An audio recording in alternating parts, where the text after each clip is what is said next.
I know that, and I was wrong. Say you are.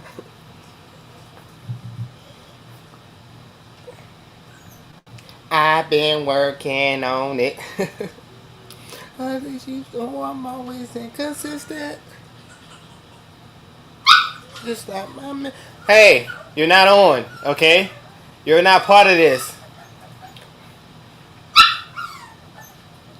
Okay, it's time to intro this thing in, ladies and gentlemen. Let me get a little bit volume on my mic. Yeah, here we go. Ladies and gentlemen, if you don't know what it is, well, you better ask somebody. As we are currently live, baby, live. Live, baby, live. This is the Stay Yoked Podcast. And I would love to introduce my lovely, gorgeous, amazing, scrumptious, stunning, just, yes, breathless, just takes your breath away. My one in the flesh, my PNC partner in Christ, ladies and gentlemen, I would like to welcome Nita Boo.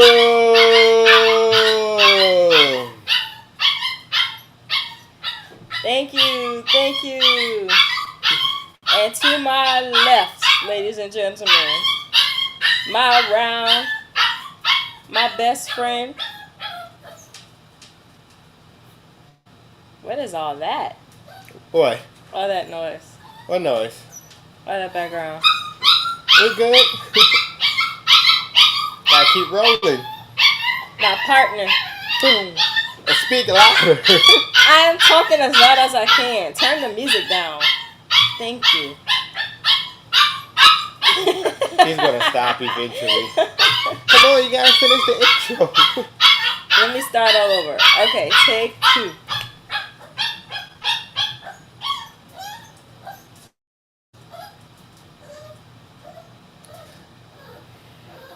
You're gonna go? Eventually. Now. Oh. We need you now. And to my left, ladies and gentlemen, my best friend, my dance partner, my hubby son, my love, the father of my kids, Joe Garrett Sr. Oh man. I thought we was gonna never start.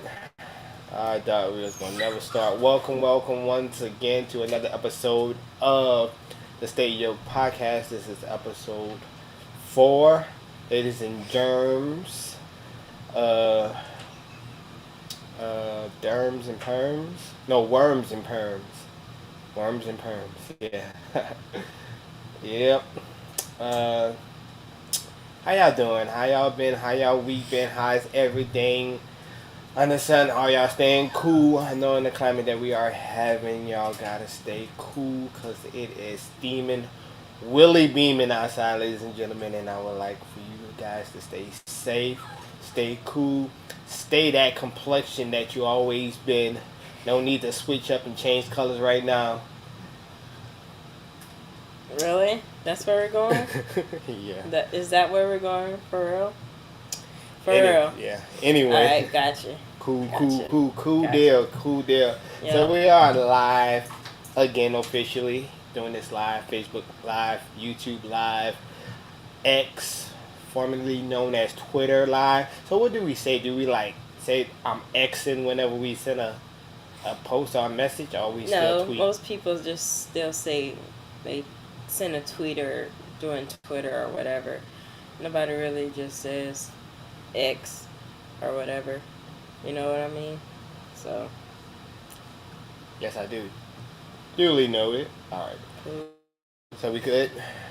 Alright, so any crazy questions or anything you want to ask before we get into... Nah, it's because last 2 weeks has just been crazy. Just now getting back to the swing of things and, Cool. Yeah. So, let me see, because there's been a lot of talk about insecurities around the world. So, what's your example of an insecure spouse? An insecure spouse, um, one that's overly controlling, Mm. like a spouse who just wants to control your every move, like tracks your phone, track where you always are. One who needs to know your location at all times. One who always needs to tell you what to do and what to wear, what to eat, when to like everything. So that doesn't count as being concerned for your safety. No, there's a limit or a boundary when a spouse is concerned for your safety. Like, for example, for me, I have to just know that you're safe. Like, whenever you're traveling, because you travel like all over the state, so I just need to know like that you made it to one of your locations, and by doing that, you just send me, "Hey, babe, I made it." Text, and so that's Gotcha.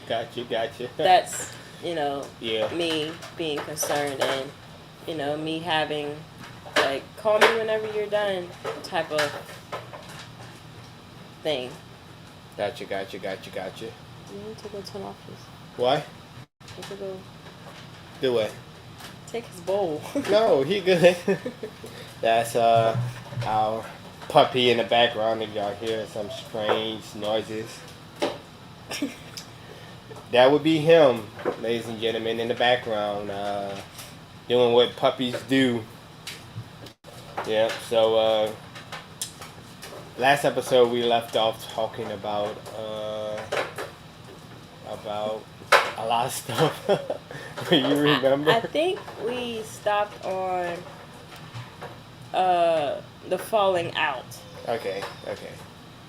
So, the falling out over here. Cool. Yes. So, let's see where we're at now. After the falling out, we made right. We got over that hump. Got over that hump. Let's see. I think after that, I think the most significant thing was when probably after my mom passed, huh? Yeah, I think we spoke about that too. We spoke about it, but that was like that was before the falling out, I think, or how, wait. Was that before the falling out? Yes. No. No. After the falling out. After. Yeah, it had to be after because my award, what month was your award in?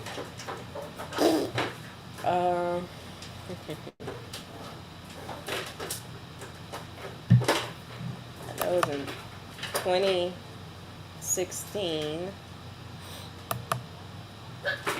No.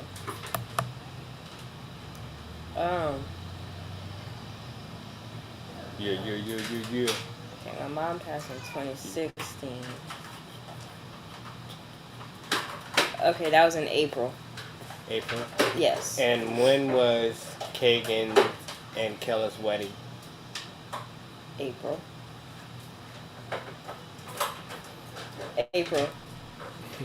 It was Saturday, April 22nd, I think. Okay. And because then I felt like I would have met your mom. But she passed in 2016. Yeah, I would have met your mom because I remember I was going to get fitted for Kagan's wedding. So it had to be after that because I was allowed. I met your family in order to get their blessing to take you out to the wedding. Yeah, that was just my aunt and my uncle though. Yeah. But the only person you would have met was my mom to get their blessing. Yeah. So, yeah. Yep, so after that, let's see, where you want to start? Because the name of the episode is kind of pushy, I see. What is that? That's Maya. Oh. Want to get her? No, she good. So, yeah, where do you want to start? I'm doing something with that dog. That dog? Can you get that dog?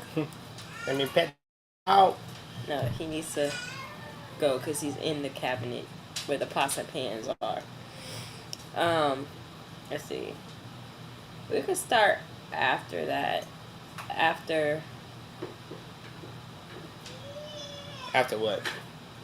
hold on, let me gather my thoughts. Let's see. What did I say earlier? Earlier? What did I just say a few minutes ago where I wanted to start? I want to ask you, like, okay, after my mom passed, let's start there. Okay. Okay. Yeah, so it was Thanksgiving, actually. And my mom had just passed, like, right after Thanksgiving, I remember. And that was kind of like a hard time because it was just after the holidays and, like, really just before Christmas and stuff like that. And so, you know, I remember being on holiday break because I think it was like right after or just before Thanksgiving. I think we had like 2 months of break. Okay. And so we were like just before Thanksgiving or something like that when we went on holiday. Hold on 1 second. Let me see.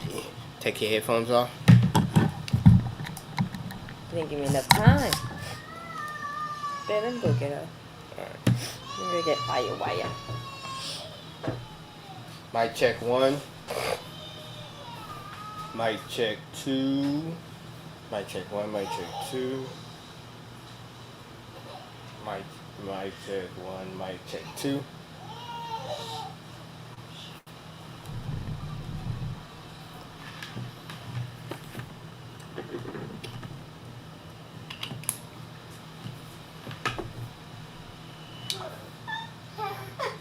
What? Mic check 1, mic check 2.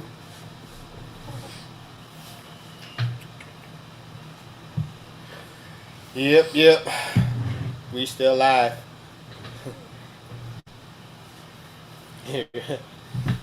You ready? Get my headphones. Hello, mic check. Mic check 1, mic check 2. Mic check 1, mic check 2. Let's see.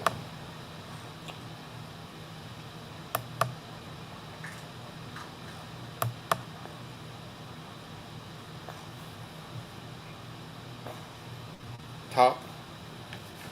Why when I talk the air cuts off, but when you're not talking, like when you talk, the air seems like it's a lot.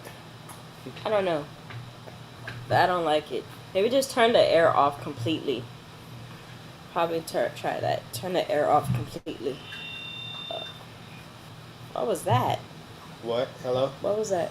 Okay. Mic check 1, mic check 2. It's only when you don't. Yeah, like when I talk, it goes off. Yeah. I don't know.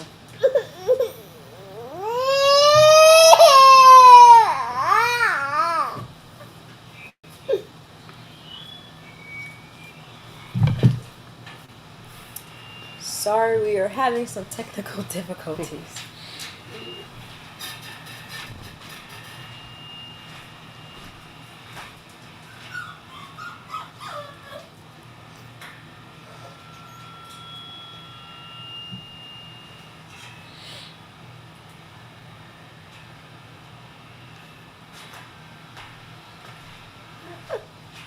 Who's that? Who you got that for? Exactly. Oh, he opened the door. Stop.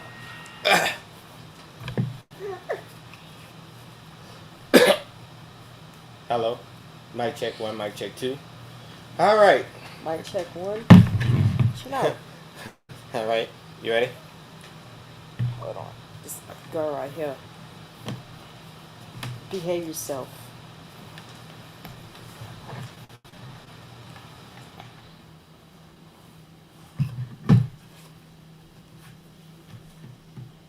Mic check 1, mic check 2.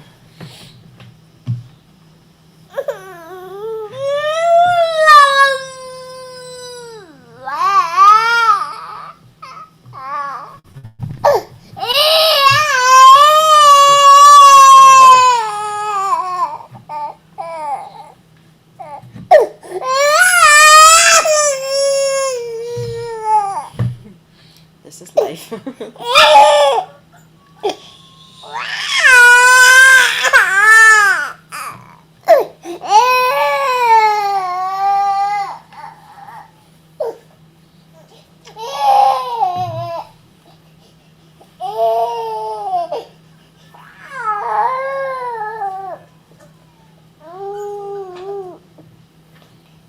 She done left where she was.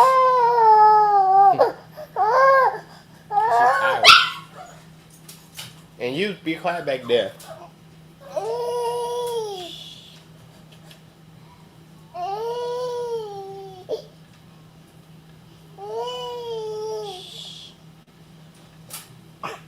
Go back? You want to go back to daddy? All you gonna do is sit on me for 10 seconds, then want to roam.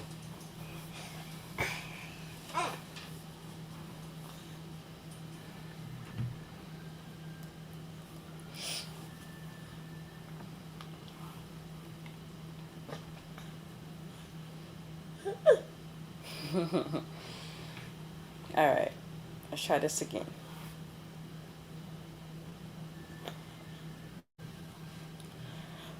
So it was, let's see where I was.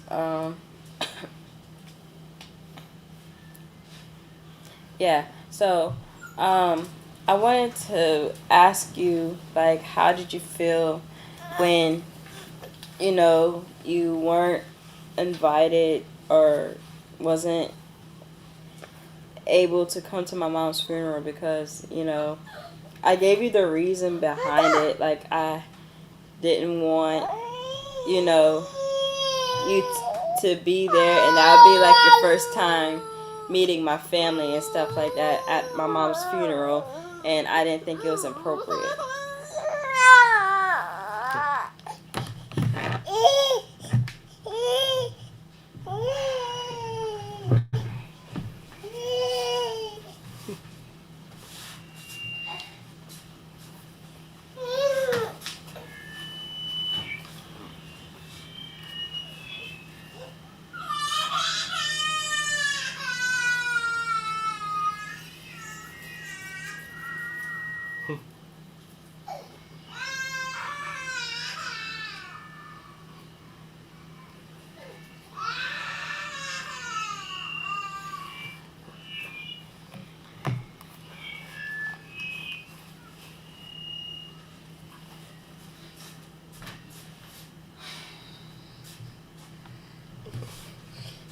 Gonna be disbanded from this. What? He's gonna be banned. What? He's gonna be disbanded from this family. Who? Scotch. Oh. I'm sorry. She's just extremely tired. Alright. Alright. So you were supposed to meet my mom, like, just before, she passed and stuff like that. Yeah. And so, like, how did you feel? Actually, I understood why I didn't and I couldn't, so I kind of really understood what was going on and everything. I really wanted to have the opportunity, but I really didn't feel bad about it because I just knew that we wasn't there yet to the level where I could have met your family and could have been there. So it's kind of like what I want to say, it's kind of like a missed opportunity, kind of, because we just started dating, Yeah. but it wasn't to the point where we were like that. I don't know what to say, like how to put it, but we were like really locked in. But I felt like we still haven't navigated to that place where uh, you were able to allow me to meet, your family. Yeah. So, I Yeah. think we talked about that too, huh? Yeah, but they don't know. So I just wanted to make sure, like, Yeah. where that you were solid on how you felt about, the whole situation and stuff like that. Because I know your mom kept asking you questions like, why you didn't go to the funeral and stuff like that. So. Yeah, I really don't remember like what questions I was being asked and stuff, but probably so. I remember because Yeah. you told me. You were just saying how your mom was like, quote unquote, bombarding you with questions like, why you didn't go to the funeral? You should be there supporting your girlfriend and stuff like that. And you told me how you just blocked it out because it's like you totally understood like where I was coming from. Yeah. With it all and stuff like that. And So, plus, she didn't know your like status and your position and where you were. yeah. She didn't like really understand that. Also, uh, that kind of baffled her. Mm-hmm. That but it just wasn't for her to get. I understood it, so at the point I was like, oh, that really mattered. Yeah. Is that I understood it, even though she, cared about you and stuff. I just felt like that as long as we had an understanding, Yeah. we was good. And I really wanted you to be there. Like, I had Liz, but it would have been better if, you were there also. Yeah. Yeah. But, yeah. So, a lot of things transpired. After that, let's see. I know. Wait. Let's see. All right.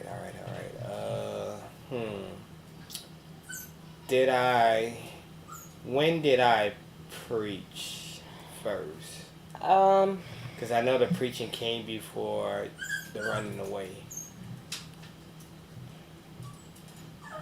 I think it was. Yeah, because Joseph was born in 2018, so it must have been like. He wasn't even engaged. No, we got engaged in August 2017. So I'm going back through Google Photos. Google Photos. Google Photos. Scotch. Scotch. When did you preach? I don't know. Okay, that was their baby shower. Scotch. Man.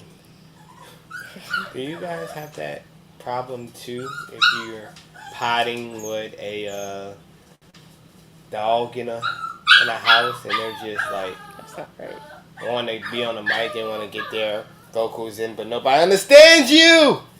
No, he wants to be held. He's a Velcro baby. He's spoiled. He's very spoiled. Yeah. I'm sorry. That's my fault. All right. I don't remember. I don't have I don't have it, but okay. So let's talk about key things that happened. Okay, after funeral, after the Kagan and Kella's wedding, then what started to transpire? Because I know that. That's when Excuse me. things started to really escalate because, um, it was becoming harder for me to be at home Yes. Yes. or not home because Yeah. I didn't really have a home per se because Mm-hmm. I was like going back and forth from my cousin's house to my auntie's house. Yeah. And um, you know, Yeah. that was like after my mom had passed. So it was kind of hard for me to be at my cousin's house, because, that's where she was living and stuff like that. So after that, things just started to be more difficult for me to be there. And that was like after the fact, after the award ceremony. Yeah. After my award ceremony, I got the dean's list, Yeah. So and you were talk there. about that Yeah. So situation. it was. I received the dean's list award, and this was like after my mom's funeral and stuff like that. And that was kind of weird for me to get that award because it's like your mom just passed and you still made the dean's list. Like, how was that even possible? Like, mentally, emotionally, psychologically, how was that even possible? Well, You know? maybe like your focus became upon just like your studies. Like you tried to, maybe that was a A escape. distraction, I Yeah. guess. But Yeah. I also made a promise to Yeah. her before her passing that, I was going to try my best in school and whatever the case may be. So I, I, I did that. Um, I got that reward, and I invited. Um, it was big. It was big. It was your mom, you, That was it. from you, okay. And Yeah. then it was my aunt, my uncle, my sister, and Neil, right? Mm-hmm. And so I remember me sitting in between the two families, and it was just weird because I don't know, for some reason my aunt and his mom had this weird beef. Like, they never met before, but they had like this weird beef between each other. There was tension. It was tension. It was very weird. Very, very weird. It's like y'all never Mm-hmm. talked to each other before. Y'all never seen each other. Like, it was weird to me. But Okay. and then like moving on from me sitting in between everybody, they're like, okay, we need all the recipients of the awards to come to the stage, and I was like, yes. I like ran up there like, let me get away from this tension, making me feel very weird. And so we had like separate pictures from like my family, and then I took pictures with your family, and then after the award ceremony, What? what after the award ceremony, my aunt was like, yeah, I want to take you out to eat to celebrate. I was like, no, I'm okay, I'm good. And the whole time, like, I made plans to like go home with you Yeah, spend the weekend with me. for the weekend. Yeah. My sister was going with her boyfriend at the time. Yeah, To, just gonna leave it up. yeah, So, basically. great little point to take from that. Okay, so do you think that it is very important that your family likes the person that you're dating or the person that you are looking to spend the rest of your life with? Is that a big... I mean, it's a factor that Yeah. your family treats and respects the person that you're dating with, especially if you are considering marrying this person in the future. And I feel like they should that they shouldn't cross that boundary of disrespecting your decision in that matter. So it's like, if you're a grown person and you made the decision to date a certain person, that you know in your heart that, God has placed this person in your life to spend the rest of your life with, then that's all that should matter. But if you know that you have toxic people in your family or in your life that's like making it harder for you to, live your life, then, it's just best for you to, cut them out, whether they're family or not, because it's like either way, you're going to live your life regardless. Yeah. I know there's a big thing that says that whenever you get married, you don't just marry the individual. You marry the family. Yeah, you marry the family. Yeah. So, in a lot of sense, like, like, I feel that a lot of families have, I don't want to say intuition, well, whatever, discernment about, like, meeting someone, or they might have their, like, preconceived notions about certain individuals or something that they've been through, and they just, like, judge based off of that. But in that sense, do you, like, how you think that people, that's advice for people out there, how do you think they should, like, manage or maneuver the situation when it comes with family and the person that they're dating? Right? If the family doesn't approve of that person, how do you, like, do you have any advice of how to push forward in that situation? Because you don't really want to alienate yourself also to the fact, because you know that if you were to end up with this person, like, has to be around your family, or if not, then it's going to really alienate them out of a lot of... Yeah. That's why I kind of feel like um, being alienated, and not really alienated, like my family doesn't really see me and our kids that often. Um, you know, but at the same time, it's like if you really want that situation to be turned around, then y'all need to have a sit down moment. Like both parties or all parties involved need to just sit down and really tell each other like what grievances are, what y'all deal is, or whatever about each other, because it's like if you have a problem with someone, how would they know, what the reason is that you don't like them and stuff like that? If you just, act a certain way, it's like, what did I do? Like, you know what I mean? So it's like, I think all parties involved need to just sit down and communicate. Communication is key, huh? It is really key. And I remember, that happened to us. I think it was like one of the times after I came back from the hospital. And, let me go back. After, after I left, I didn't do it right, okay? I snuck out of a window. Don't spoil it. We're going to get into that later. But, okay, I don't know how you want me to explain it, but, after,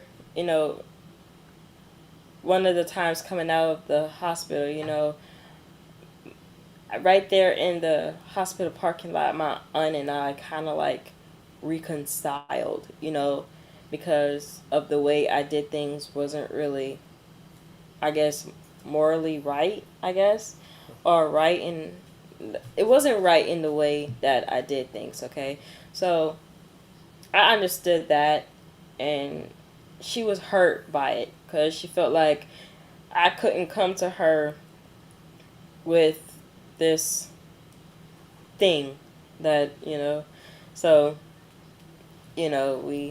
there is hope, for all parties involved to like communicate how they feel and stuff like that. Yeah. So moving on, there was this time where I felt led to preach. Okay, I knew I was like called, and people kept confirming it. People kept coming up to me and was like, "Hey, you have a calling on your life to preach," and yada yada. How that happens whenever you get into that mix with plenty of people confirming this, and God, did something or sparked something within your spirit, and you feel it too. But I was actually trying to Dodge it. disprove, Yeah. disprove, and take myself out of that, because I remember being in church. I don't know how young I was, but I remember like literally looking at the pastor after being forced to attend church when I was young, looking at the pastor stand behind the pulpit and preach, and I'm thinking to myself, I'll do anything but that. Like, it's crazy how God is. Like, you can't like ever make plans and not include God, or make statements that bold. But I remember looking at a pastor preach how I was young, and I was like, I'd rather do anything but that. And at the time, like, I felt like at the time they had different jobs that when we was young we kind of looked down at, like garbage man, janitors, and stuff like that. But I was like, man, I'd rather do one of those jobs, a plumber, whatever, than to preach. I was like, I would never do that job. Like, and then to my advantage, it happened. So this is how it happened. So okay, I'm trying to actually prove that I'm not called to pastor, that I'm not called to preach. Okay, so how I'm trying to do it is I'm trying to like, okay, in order for me to do it, I literally have to preach a sermon. I have to preach a message to show that everybody they was wrong about the calling of my life, because I didn't want that calling. I was running away from it. I didn't want to accept it. So in order for me to not accept it, I felt like I had to do it to prove to people how terrible I was at it. Okay, so it was after some kind of event. I forgot what event it was, but we was outside and it was like eating. Maybe it was somebody's birthday party. I don't know. But I'm like in the parking lot and I'm on the phone with her. She's in college at a dorm. What that was? Oh, anyway, on the mic. Yeah, I was about to say something, but Oh, so I was on the phone with her, and I'm telling her what I'm feeling. I'm telling her I'm looking at the person that I gotta go ask, but I'm afraid to do it. I don't, like, literally, I'm not bold enough to go do it. I'm afraid. I'm scared. I'm petrified. First, I was afraid. I was petrified. But I'm just standing right there, and she's like pushing me to go do it. She's pushing me. She's pushing me to the point where she was like, "Go do it, bye," and she hangs up. So I'm trying to like literally make up all the excuses. And soon when she hangs up, I think someone came out of the building and came in the front seat of a vehicle, and I called Nita back and I was like, oh, somebody's talking to her right now, so I'll just wait after they done and stuff like that. And I was depending on that person to continue to talk with her and for her to leave, and I don't have to ask her. But how God works. Well, in the midst of me telling Nita, I'm just gonna wait until that person leaves. That person literally at that moment gets out of the vehicle, walks back into the building, and here she is now sitting in the parking lot, windows down. Okay, like literally the empty passenger seat is facing my direction, so I can literally like come walk up to the vehicle, and like she's probably maybe about 7-8 feet away from me. I can just like go like literally walk up to the window and ask her and talk to her or whatever, but I'm like afraid, even though I literally want to prove to people that I'm not called to minister, that I'm not called to preach. And this is my opportunity, because I can ask the pastor of the church if they will allow me to preach a message. So once again, Nina pushed me again and told me don't call her back. until I go ask her. So I just find myself just walking up to the vehicle, not really having that much thought into it anymore, because I feel like if I don't think about it too much, then I'm gonna do it. And if I make it to the vehicle and I stand right there, I'm gonna look dumb if I don't actually say something at the time. And that would like kind of happen. Like I stood up there and like I like psyched myself up. Let me just walk. Let me just walk. And I finally got by the vehicle, and I'm like, and she turns and she's like, huh? And I, oh my God, now I gotta say something. And I don't have anything to say but to ask her. So I asked her, and she says, of course, oh yeah. You know, like, I would love to let you preach a message. I'm going to give you my day to preach and stuff like that. So she gave me that, that opportunity to preach a message. And I mean, like, I don't know what I was in for doing that, because I didn't know anything about spiritual attacks. I didn't know anything about like the whole 9 yards. I didn't know that the enemy does not want you to walk or fulfill your calling. I didn't know anything about that. I was like literally like ignorant to things of that such, like spiritual things and things of that such. But I know I had like a message on my heart, but I still wanted to prove to people that, hey, I couldn't minister, I couldn't preach. That's like people that tell a couple of jokes and think they can do stand up, and then actually go do stand up, and people like no. Like nah, no, like absolutely not. Not for What's you. up? Titania is up online. What's up? I'm not seeing any of the. Oh, you're not seeing them? I don't know why you're not seeing them. I am. Maybe you need to go back. So what's up? What's up? So we're right here spilling the beans. All right. So let me tell y'all the crazy stuff that happened. Shout out to Titania. And hey, oh, this is a good thing. You can like actually clip this, okay, Titania, because before I had to preach my first message, I was visited by a demon that tried to kill me in my sleep. Kind of like the Kushma scene and everything. Like literally tried to like smother me and kill me in my sleep. Yep. And my wife Nita was like literally like almost 3 hours away, and the Holy Spirit woke her up and she started praying for me. Amazing story. But before we get to that, I got another story before that. So mind you, I didn't know what was going on the entire time. Yeah, but we got to get to another big story before that, because the house I was living in burned down. Yeah, I was gonna mention that, and then like 2 weeks before I preached my first message, the house that I was living at, okay, let me give you a little bit of details. I was working overtime, trying to get that money. Yeah, my voice is going still. Don't ever. Yeah, my voice is not all the way back yet. But so I was working some overtime. And I worked nights at the time, so I was working overtime at McElhenney, okay?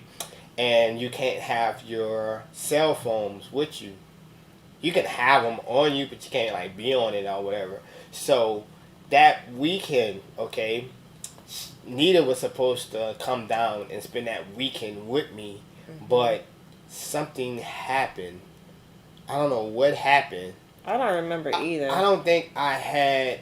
No, you didn't have transportation. I didn't have transportation to go get her. Okay, so I couldn't pick her up that weekend. But my mom came spend the weekend with me that time, because her and my little sister was living together, and they got into it. Of course, two grown women, getting into it and stuff like that. But they got into it, and I told her hey, just you can come spend a weekend over here, and Monday we can, I think we was gonna look for her own place or whatever. But it's crazy. So working at McElhenney, okay, overnight, and whenever it's time for us to leave, I take out my phone and I literally see missed calls, messages from cousins, relatives that I ain't never spoke to forever. I didn't even know they had my number. So therefore, like I like literally take out my phone. I'm trying to like dial the first number I see. Then my phone starts ringing. It's my little brother, and he was like, "Man, where you been? We've been trying to get in touch with you." Uh, they had the helicopters had to fly mama to the hospital because she was in the house, in your house when it burned down. It caught on fire and it burned down. I'm like, what? So, me like at the time, I had my friend Zeph, and he was coming to pick me up from work. And he came pick me up from work. Like I remember me like running in the warehouse to like get out of the warehouse because I think I went and dumped the trash. But I'm running in the warehouse and stuff like that. And it was like, man, what's wrong? I was like, man, my house burned down. It was like, be careful, yeah. So I grabbed all my stuff and I told Zeph and we ran to the car and we went like straight to Lydia, where I was staying at the time.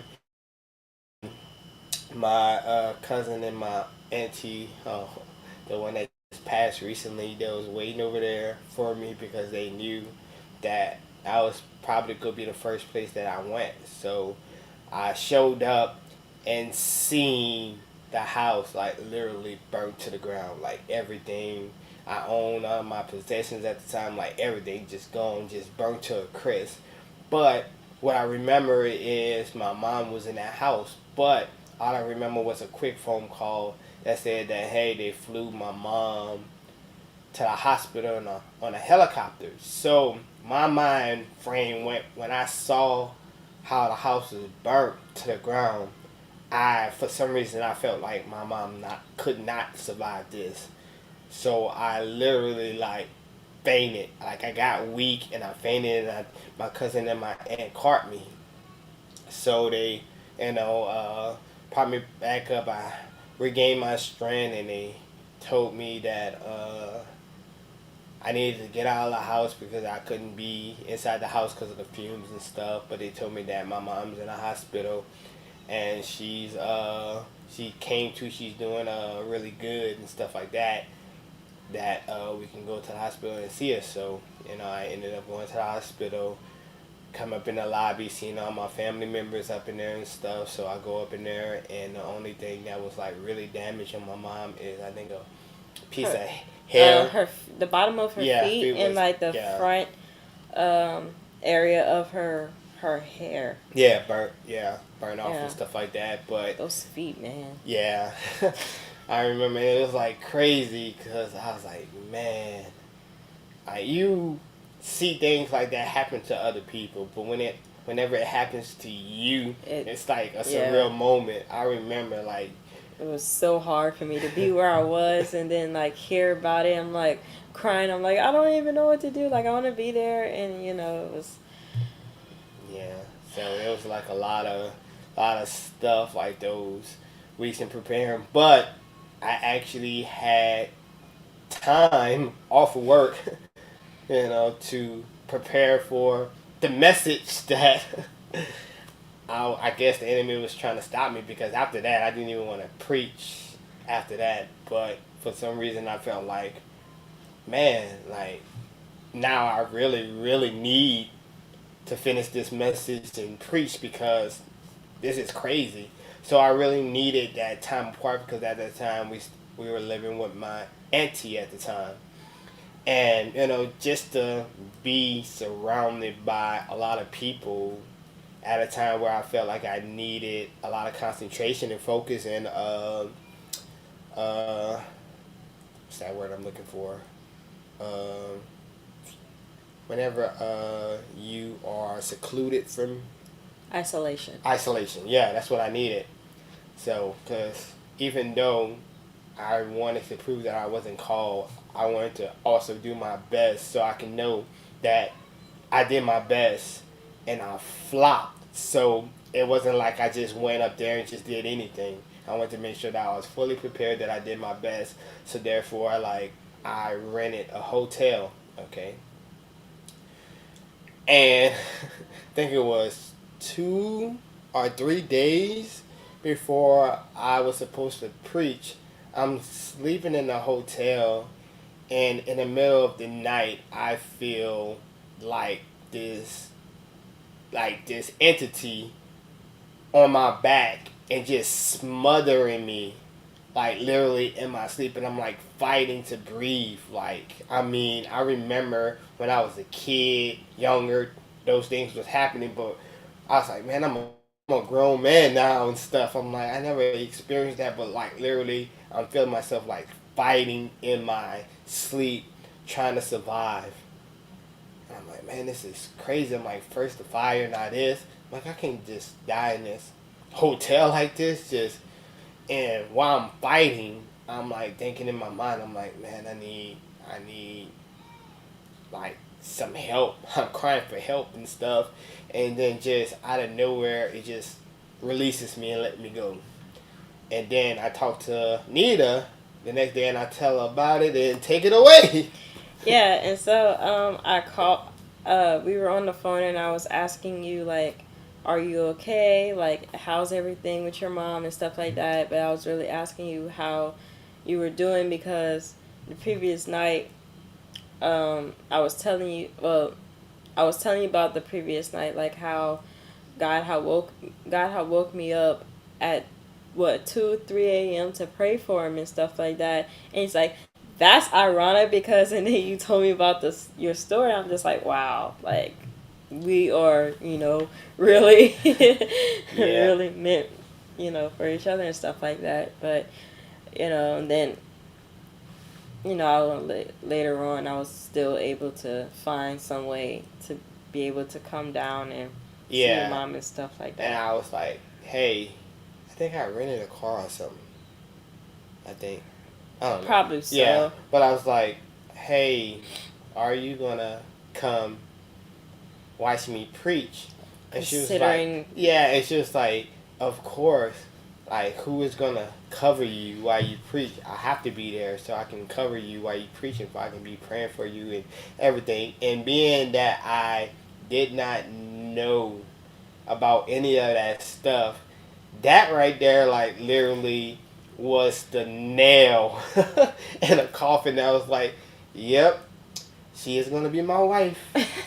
Because man, I have never heard anything like that before, but it felt like, man, she knows how to take care of me when I don't even know that I need to be taken care of.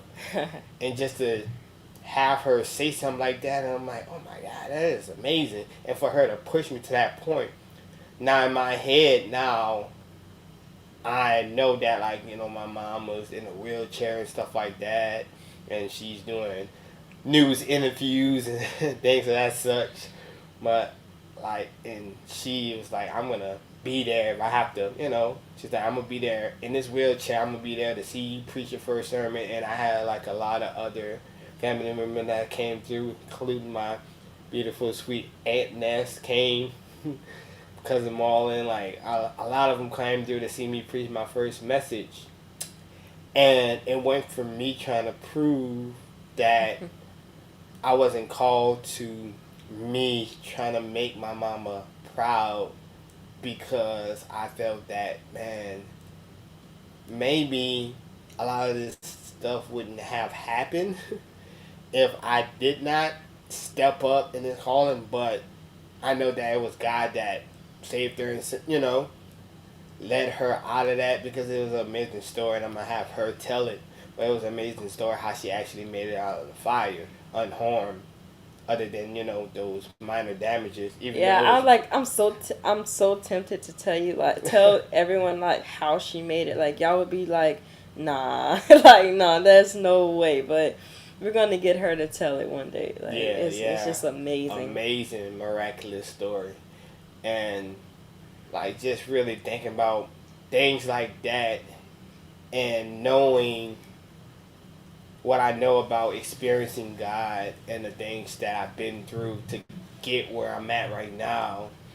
And for people to, like, man, I don't understand how you're so grounded in things, because I'm like, there's certain things that happen within my life during my Christian walk that I can't just ignore or brush off to the side like God did not do this like that. God doesn't exist because he showed up too much in like powerful ways, in direct ways, and I experienced him too much on a strong level, on a powerful, intimate level for me to deny he exists in his power. So then I preached my first sermon, my first message, and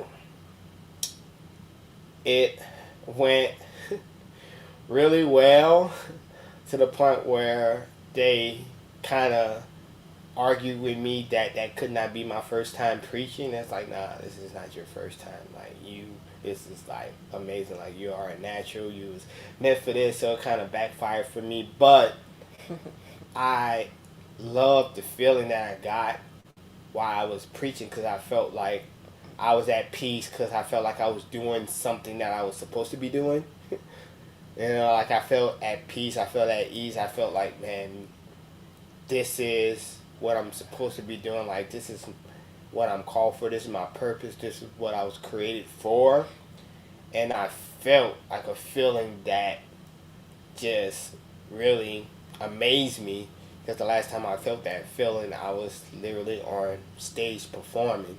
Because I love to perform. I love making music. I love rapping and stuff like that. And not knowing that God was going to redeem that part of me and bring that back, but just to feel that feeling of knowing that, man, we've been through all this and God has me doing this and in a position to do this thing and like really touch people. It's just, yeah, it's just mind blowing. But on to the juicy stuff.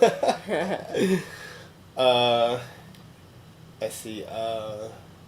Should we get to the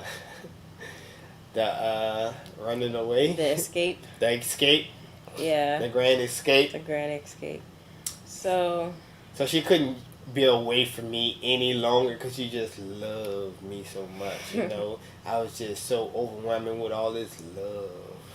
So she took it up on herself to plan a heist. Oh, stop. Okay, no, it was like, I don't know what, I can't really explain like all the feelings I was explaining, because I remember, or feeling, I mean, because I remember it was, my sister and I's turn to cook, and I think with all the things that have been going on with him and, losing my mom and, the pressures of just life in general, I was like really just tired of living, at home with my aunt and, being told, or, treated like a little teenager or whatever. That's how I felt at the time. I'm like 25 years old at this time. And I'm just like texting him like how I'm feeling and stuff, and I want to leave or whatever. He's like, you're grown. Like, you got to do what's best for yourself, and you got to make that decision. It's now or never. Like, make your choice.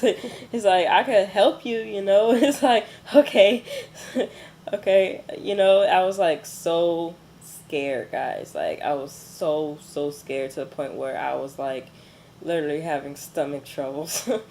So it was like that night. And how old were you? I was 25. She was 25 and she ran away from home.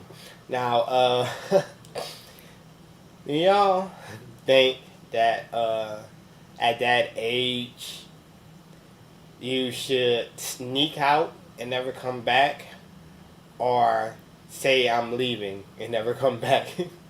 Considering how things were going, I was scared to speak up. I know.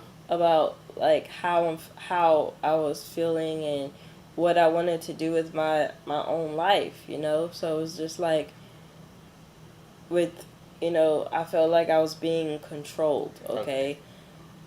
that was the whole thing. Like, I felt like I was being controlled. I didn't have a say, like, in my own life. So it's just like, when you put it like that, it felt like I was incapable of doing anything for myself. Okay, so let's unpack that a little bit. So, yeah, let's dive a little deeper on that subject. So, why was there a fear of making decisions for yourself? Was it like Because out? we would always be shut down. Like, if we have something to say, then it would just be like, no, no, that's not right. Or, we weren't really, I don't know, I didn't have an opinion. I didn't have like a say so in certain things. It was either this or that type of thing. So we've always, anytime we wanted something, us kids had to sneak around and do it. Like, if we wanted a boyfriend or spend time with our boyfriend, we snuck around and did it. Okay, so stuff like that. So that, but when it came to me doing it the way I did, then yes, I felt like, I don't know, it was. What was your question? I said that why you felt the need to having to like hide it and like make those decisions and that you just couldn't stand up for yourself. Because I was scared of my aunt. I was scared of my uncle because it's like I felt like I didn't have a voice in how I felt or what I wanted to do, because I guess she was trying to, live up to I don't know, my mom's standards of things, because I guess she felt like my mom wouldn't have approved of, our relationship and stuff like that. Little beknownst to her, like, I already told my mom about you, and all three of us was planning to meet eventually, but she didn't know that. So I think she was just trying to, step into, but she's also my godmother, so I guess she felt like she still had to be my mother in some sense. Okay. I don't know. So, do you feel that once you ran away from that, do you feel that you totally stepped out of that mindset of having to make certain decisions because you felt like you felt that fear of repercussions from other people? Like, meaning that, like, you felt like, okay, in order for me to do actually what I want, I have to sneak around. I have to do this. Yeah. I can't really be honest. I can't really Yeah. tell you how I feel. I Yeah. got, because they're so controlling, or I look at this person a certain way and I don't want to disappoint them. I don't want to, this kind of thing. So you think that after you left that situation, do you That think, I could be free and that you were able to be free, or but you there was feel still there was still a sense in the back of my mind, like, of fear, because like, they're gonna find out and they're disown me and stuff like that, and that's basically what happened, because my sister had messaged me the next day after. Thank you. Stop saying run away. Say separated yourself. I mean, at 25 years old. Okay, but y'all don't know the details, like how she did it. Okay? Like, I literally got my little brother. Okay, let me tell it. Okay. That, it was like hours before, okay? And I literally packed up what I thought was important to me, because I literally packed up half of my college dorm into like 2 plastic containers. So I literally only packed what I could in one. And I waited until like 1, 2 a.m. And I snuck out the bedroom window with what I could, okay? Him and his little brother were basically on a side street of the house waiting for me to throw everything in and jet out to New Iberia. Like, that's literally how we did everything. So that's why he's saying ran away, because basically that's what I did. I literally snuck out of a freaking window and ran away. Okay, but like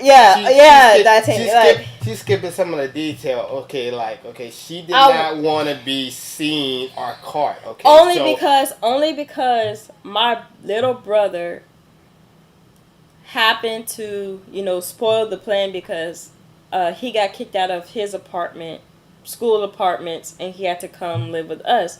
So there wasn't, another room for him. So he had to sleep in the living room area where the front door was. Okay, I would have went out the front door. No. I'm not saying about that. We was like, okay, we knew she had to sneak out of the window and try to be unseen. Okay, so me and my brother knew that we had to dress in a way where we wasn't attracting attention either, okay? So me and my brother dressed in all black, like we're going on a mission. Black shoes, man. Black horses and everything. Neon green shorts. She comes out of the window, neon green shorts. She already light-skinned, like light of the light-skinned. And I mean, like, she comes like a big fluorescent caution sign, just sneaking out of the window, and then she's trying to be all polite by closing the window back neatly and all this other stuff. Like, come on, like, we're on a mission, like we're trying to not get caught, and you trying to be courteous in this time with your bright outfit on, like literally like reflecting lights, like, hey everybody, look at me. That's what I had. I didn't have black. It's the middle of the summer. Come on. Man. Sounds like a battered woman trying to escape an abusive husband. Only you wasn't battered or married. I'm like, man, she's trying to escape, and then... Mentally, Titanium, mentally. Then after that, of course, the family came at me hard. Like No. Because it was like, at the next day, it was someone's graduation party or whatever. Some party. Yeah, and I think they found you on Facebook or something, because I took the SIM card out of my phone and I left it on the bed. I forgot about that. She like totally went black. Like she totally went radio silence on her whole family. Like she just... That broke me, because my brother and sister basically said I was dead to them, and yeah, I cried for the rest of that day, because it's like that's... they were my best friends and stuff like that. So if they did not already like me, they really disliked me now. And then Cherie, my sister actually did like you, but she didn't like you after that. Yeah, she like sent me this big novel. Oh wow, it was Facebook, long. And I was so like literally, it was your sister's decision. So why did you make my sister do this? It's like I didn't, and that would like really touch me. That's why I asked you that question, because I felt like, okay, in that sense, did I influence you? No, you helped me stand up for what I really wanted. Can y'all please clip that and continue to tag all family members in it, in case they reminisce about that time? You'd be like, yeah. He was down bad for that. Well, unlucky for you, they're not on social media anymore. No. Some of them are. So, yeah. So that was exciting. Like, crazy. Yeah, like, I felt she pushed me to preach my first sermon, and then she, with that same mouth that she was praying for me, she went ahead and devised a plan to sneak away and get out scot-free in a midnight hour. Around the same time that the demon was trying to kill me, she was escaping. But why also didn't you say no? Because I wanted you with me. And then the crazy thing is, after that, she came live with me, But I like literally left because I For like went. a week. Yeah, for a week because I went teach Royal Rangers. So she Hey. had to like literally like she had to spend Romeo and Juliet. that whole. But without the death. I know, right? She had to spend that whole week by herself, like in a. Nah, because your sister came a few times to bring me food and stuff. Like I said, she had to spend that whole week by herself. Josie, she had to spend that whole time by herself. But yeah, we was able to get past that. But honestly, actually, the family and I never patched up until the wedding. The wedding. So, Yeah. yeah, but That was a beautiful moment, actually. so, but before we get to the engagement and the wedding and stuff like that, of course, her being that she came live with me, we were not celibate, and she ends up pregnant. Okay, Yep. so she ends up pregnant twice At the same time. at the same time. So she has a tubal pregnancy, and she has a regular pregnancy, and it was kind of crazy because she had like 2 due dates and stuff, and then they realized that okay, hey, that cannot be. We have to like terminate the pregnancy, and also they found a cyst In my left ovary, so they had to ovaries. go in and remove that, but also do A DNC. a DNC, and that broke me. Yeah. That broke us because we really wanted, a baby and stuff like that, and we were actually like planning on, having a baby and stuff like that, but that was not in God's plan or whatever. So, but I'm not letting them off this easy. No. Okay, I'm not letting them off this easy. Okay, so, uh-oh. So, while we are at the hospital, ladies and gentlemen, all attending ears, lookers, and readers, we get told that it's pretty much our fault that this happened because we should know better. As Christians, as ministers, we should know better not to sin and have sex before marriage and wound up in this situation. Not, hey, I'm sorry that y'all just lost y'all first kid and that she has to go through surgery to get 2 kids removed from her and, all of the above. No, it's, well, God chastises those that he loves. Like, okay, listen, people out there, these hardcore, heartless, so-called believers. Like, literally, for you guys to literally say something like that to us in the hospital, like not after she gets out of the hospital, literally after she's in the hospital recovering from surgery, to try to literally condemn us. Like, literally, I just came back into the hospital room from taking a walk because since I was young, I wanted a family. Being that I grew up, lost my dad before I turned 3, that's all I wanted to do was be a father.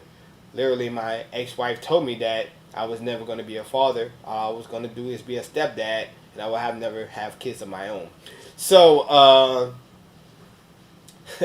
thank you. The way they acted was a sentence, but then exactly, and people don't understand that. Like, literally, like in that situation, the last thing you should do is try to condemn people with scripture, especially living the lives you live, and I'm not even going to touch on that because I'm not going to fight fire with fire. I'm going to be the bigger person.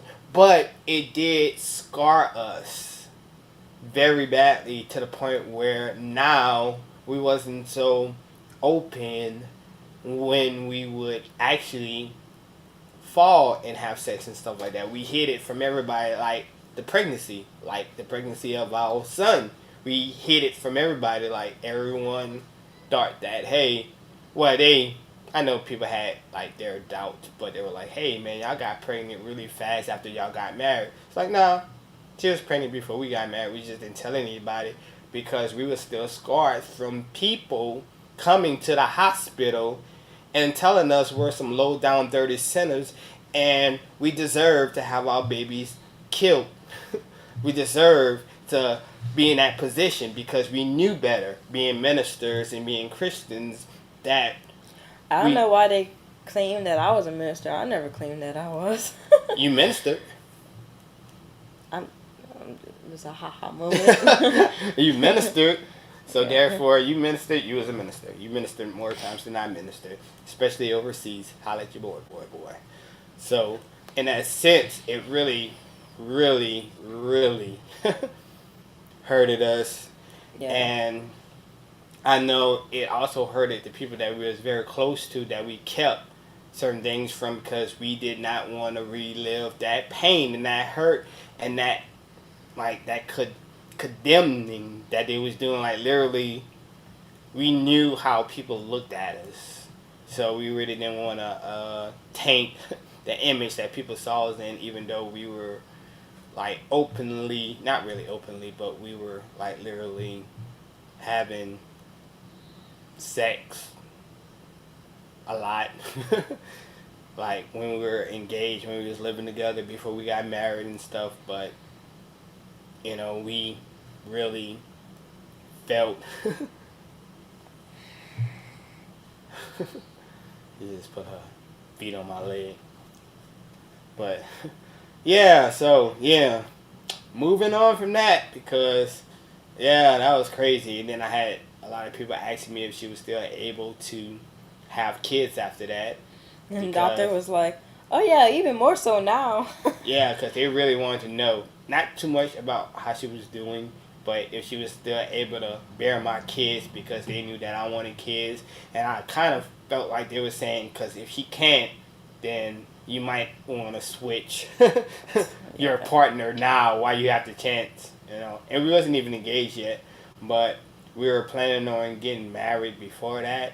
And then I told her, you know, and she asked me why she was on the hospital bed after the DNT and everything, after she was, you know, in recovery and stuff like that. She was like, are we still getting married? And I was like, yeah, but just not at the courthouse. Yeah, that was my plan. I really wanted us to get married as soon as possible, but I wanted to get married at the courthouse. I didn't want a wedding. I didn't want none of that. I just wanted us to get married and go on with our lives. But yeah, I previously got married at the courthouse, and also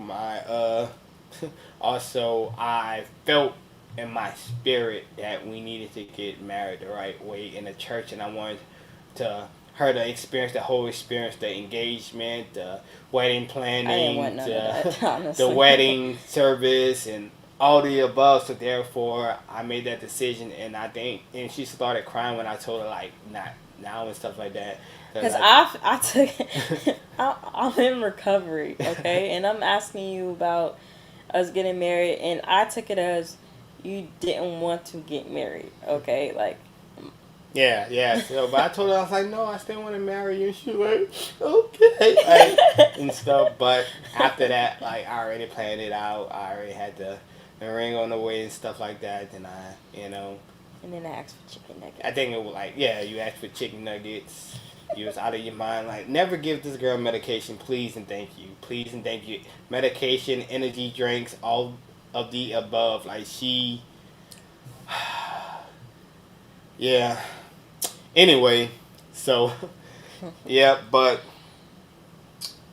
yeah. Yeah, we've been through so much together. How... Did your family know about that? Nope. No. No. Interesting. Do they know now? I don't think so. Tag them. Tag them in that if you know anyone that's related to her Please tag them in this right now so they can learn. What you being messy for? It's not. It's no longer being messy. What It's you already being out messy there. for? We done it now. We passed it. What you being messy for? We passed it, but just tag it. Tag them, share it, post it on their page. Let them know. Hey, you can even like clip it. Like tell them the right time, the minutes down to the minutes of it. But yeah, that was one of the things that really impacted us, cause man, crazy how we didn't even grieve. We just we didn't even grieve. We didn't. We just like really kept it moving, cause I felt like we felt more shame. Yeah. Because everybody was looking at us differently, especially our friends and stuff like that, and there was a time where we just kind of secluded ourselves for a little while just so we can be, by ourselves and whatnot. But I don't really. We never grieved over the loss of those babies. Yeah. Yeah. Ooh. Yeah. Yep. So, be careful who you receive spiritual guidance from, because they're out there, and man, I mean, like, that was a heartless moment, and I don't think that person understood what they was doing. If they looked at you differently, they wasn't right for your life. Exactly. And that's kind of what I was like really talking about yesterday, how a lot of us, when we're going through a transition in our life, we're doing something to better ourselves. A lot of times we have the people that grew up with us, that always been around us, that been surrounding us, whether it's family or friends, and we feel a loyalty to those people to the point where we a lot of times try to fall back from us bettering ourselves or growing or becoming better because we don't want to leave them behind, or we have survivor's remorse and that thing, like whenever you make it out of a situation where people are still in, and then you look back at them and you feel like you gotta save them, or you gotta rescue them, or you gotta slow down, or you can't really be all that you want to be in front of them because you don't want to make it seem like you're showing off, or that you're flexing in front of them, or you don't want them to look at you a different kind of way. You want them to see you as the same cool person and everything. But I put it like this: when somebody be like, "Man, that's messed up," like, man, you changed, and I can't even look at you the same because you changed, and that really upsets me. Then you gotta look back at that person and be like, you know what? You know what really upsets me? That you didn't. He said, I felt that way for a long time. I know, like, there is so much, probably up until a year ago. And, like, I had to, like, really realize that everybody ain't meant to come with you the whole way. Like, certain relationships expire. And it's an issue whenever we try to expand those relationships beyond their expiration date. And then it end up harming us more than we know it. Especially with relationships too. Like, I feel like we do that also with mentally with relationships whenever we're trying to let me see how to put it. When we're trying to rewrite something that we did in a past relationship with our new relationship, and our whole focus is on trying to be differently but not really embracing that it's a new person and it's a new relationship. So we try to go ahead and try to change certain things or put up boundaries for the other person doesn't do what the other person did, not knowing that there's like two different persons.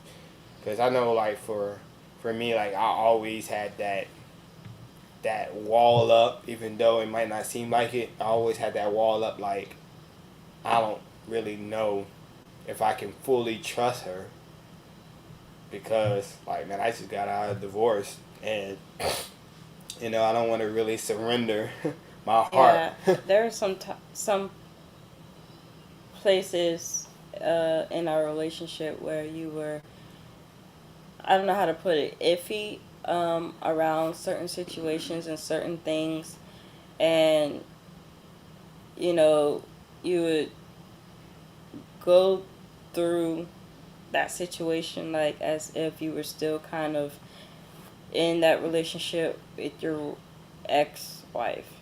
And when I would bring it up to your attention, you would just be like, "Oh, this is how, I was with my ex." I'm like, "But I'm not your ex. Like, I'm a totally different person." And you learned how to navigate through that, Yeah. those. It takes time, and thank you for being patient. And that's another thing. I'll have to make that decision if you're willing to be patient while your significant other grows. Because I feel like there's so much, like, you are not going to be married to the same person throughout your whole marriage. That person will change multiple times, multiple seasons, multiple situations. There might be a time where you just hate the person that you are in a marriage with. Are you willing to be patient and stick it out until the next season arrives? I never really had that time. Hold on, maybe I did. Have you ever had that time where you really disliked me and I messed? Thank you for being so honest and so quick with it. I heard that. Like, she didn't even have to think, like, Yeah, because I'm literally in that phase. Well, recently I was recently in that phase where you would do things or you would not do certain things and it would just irritate me, or you would get in a certain mood and you would just shut down when I needed you, the most and stuff like that. And when I tried to talk to you, just shut me out, and that hurt me so bad to the point where I'm just gonna be like, F it, Oh, like, okay. So let's talk about that. Okay. So, is it okay, let me see how to word this, okay? Help me out now. Okay. Is it a bad thing for me to be a person that processes things differently and quietly to the point where I can't really? I know what you mean. He irritated me a lot in life. You know what? See, that's what I be talking about. See, it be the ones, it be your friends. So, like, cause I know I not understand, like, right now, cause recently especially when he was working for me, I was still like a hard headed, just immature little boy in the head when I was working for you. but the thing about you processing things differently, I don't mind you being quiet or not really wanting to talk, but at least let me know what's going on so I don't have to guess. Is it something I did? Like, did I forget to do something? Like, let me know so I can just give you your space without bombarding you with questions. Okay. That will help me so much when instead of you quiet and you not, like, you just being in a bad mood, knowing good and well, like, I need you to say something or be there to help me. Okay. I get that. I don't like that comment. Like, sorry, that's just men. But hold on. But I want to comment on what you just said. What if? Because I heard something when you said it. What if that the problem really ain't me in a sense? What if the problem is an insecurity that you had because you said, just let me know that it's not me. Well, you assume that if I'm upset that it has to be you? Because maybe I forgot to do something, or like I always okay. It could be me too, because I do feel like sometimes whenever you do go quiet, I'm neglecting you or neglecting your needs as my husband, because I'm like always invested in with the kids, and I don't really. I come to a realization I don't have a lot. I don't give you a whole bunch of time, so maybe I'm feeling like you feeling some type of way. Well, not really feeling some type of way. You're feeling neglected. You know what I mean? Yeah. Yeah, I will keep asking until I get that. Because and then in a sense, like when I'm in a processing mode, the thing that will make it seem like it's you is If my I tone of keep voice yeah. about how I respond, but the actuality is now I'm getting agitated because I'm actually trying to process something, No. and you're pushing me to be vocal in a moment where I just need to be solid and process. But I understand that you But why can't you just say insecure? Give me a minute. It's not you, but just give me a minute. That's it. That's all I want. Instead of you just being agitated, walking around like a grumpy old man. Okay, but what if? Why can't you understand that this is how I am and this is how I process, and it has nothing to do with me? I can just give him room right now, and whenever he processes, because he's I don't going to talk to always me. will know whenever is not me. Okay.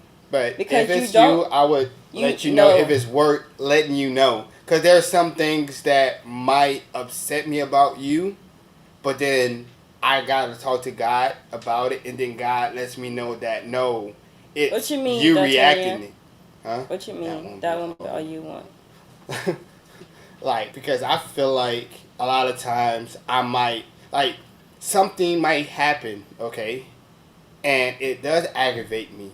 But instead of me saying, hey, you did this, it aggravated me, I gotta go to God because it's just a preference of mine that agitated me, and it has nothing to do with you. It has everything to do with me. I need to be in the phone. On the phone. I can't type fast enough.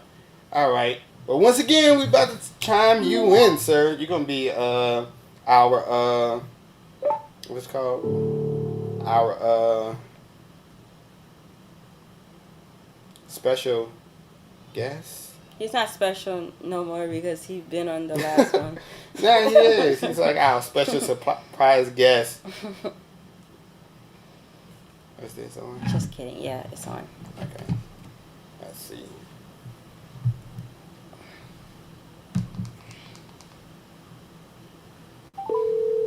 All right.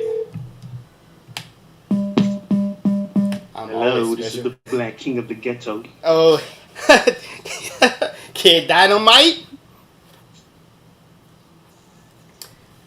Let's see if we can get this done here. If I can. I'm gonna need a female to come back me up. Any ladies out there? Y'all got my number. Any PM. ladies out there? If y'all want my number, PM, and I'll give it to you. Y'all could. I'm trying to get this volume right. I can't hear you guys. Can't hear us? No. We can hear you though. Yeah. Okay, go ahead. Hello, you can hear us? No. Let's try it like this. Go ahead. Hello, you can hear us good? No. Says the person that's responding to everything we said. Hello? Hello? I just put the phone to my ear because I have it on speakerphone and I still can't hear, so I put it to my ear. It's better now? Go ahead and try it. Hello, hello. Okay, let's try. Let's go ahead. We can go. I can't hear anything. Just call me slow. Maybe it's just your old age now, man. Or could be. How long you? You know what I'm saying? You looking at the back of my head. Mike. Oh, he can. It's good. Oh. Yeah. What I want to say. How long you had that phone for? Oh, this is a was it the S21 Ultra? Oh. Oh, mm, that's a Damn. fancy Oh. thing. Oh. Big baller shot caller. 20-inch blades on an Impala. Man. Nah, it's pretty recent. You was going for it, but you can't get it. Oh. Oh. Got. All right. All right. I got a Let's 20. get to So. this Juanita and her feelings thing. Always coming after me. You know what I'm saying? See what I feel, what she failed to realize, and then she, she sounded kind of selfish right now, to be honest with you. It's like as long as it's not me, that's all I want to know. And she's admitted it so many times that No, it's I'm true, not. it's a I lie. didn't mean it She like still gonna want to that. know. So what's the point? No, So no. it's like, oh, I'm not worried about how you're feeling. As long as it's No. not me, No, I'm no. perfectly fine. No, We're that's going not by how how I. you said it. No, that's not how I meant it. What I meant was like, okay, maybe we could weigh out what's the issue. Like, okay, it's not me. So what could it be? Like, what is causing you to be in such a slump? You know? Okay, let me ask you a question. Is it all the time, 100% all the time, you're going to always want to converse or talk about an issue, like every time? You're not just going to want to like sit within yourself and just like reflect and make sure that, you know, however you speak to the person that you have an issue with don't come out the wrong way or come out to be like, a bigger issue or you make it a bigger issue because of how you're feeling at that time. You want to calm down first? Yeah, I would always. That's how I am. Like, I would want to calm down, but my thinking, my mentality is, oh, I must have done something wrong, so let me go right my wrong type of thing. And if you ask and he says it's not you, you're still gonna ask. So what would be the point? At that point, it just becomes aggravating. I guess. Get off my line. You keep asking You too know much. help. I thought you was on my side. It's just like, okay, I thought I already told you that nothing is wrong. It's like, well, I feel like something is wrong. And I'm like, In a few minutes, it's about to be you now. 'Cause I just totally forgot what I was really thinking and reflecting on. Now I'm heated in this yeah, it's a conversation. whole nother issue. Yeah. Now I'm causing this. But I just feel like there's also, as a man, there's some things that I'll be processing that I can't pour on you because you was never meant to shoulder that kind of weight. Not So saying no. I don't agree with that. You know what I'm saying? It's not that they were meant to or whatever. Is that we don't want to as men. You know what I'm saying? We feel that we shouldn't bear that responsibility to our wives as men, and that's what we're supposed to take care of. so you're saying that you feel like your spouse is meant to know every single thing that you struggle with as a man internally. I said she can know everything, but that don't mean I'm going to tell her everything. Okay, You know what I'm saying? so Because why wouldn't you tell her you know, everything? Because you don't think I she can feel handle it. like it's just going to cause more of a headache. Because if I Exactly. say something, Cause there's more like questions. they take things a certain way. Like, okay, let's make an example. Okay, say there's something that's happening like hey, maybe we have this bill that's coming up that needs to be paid.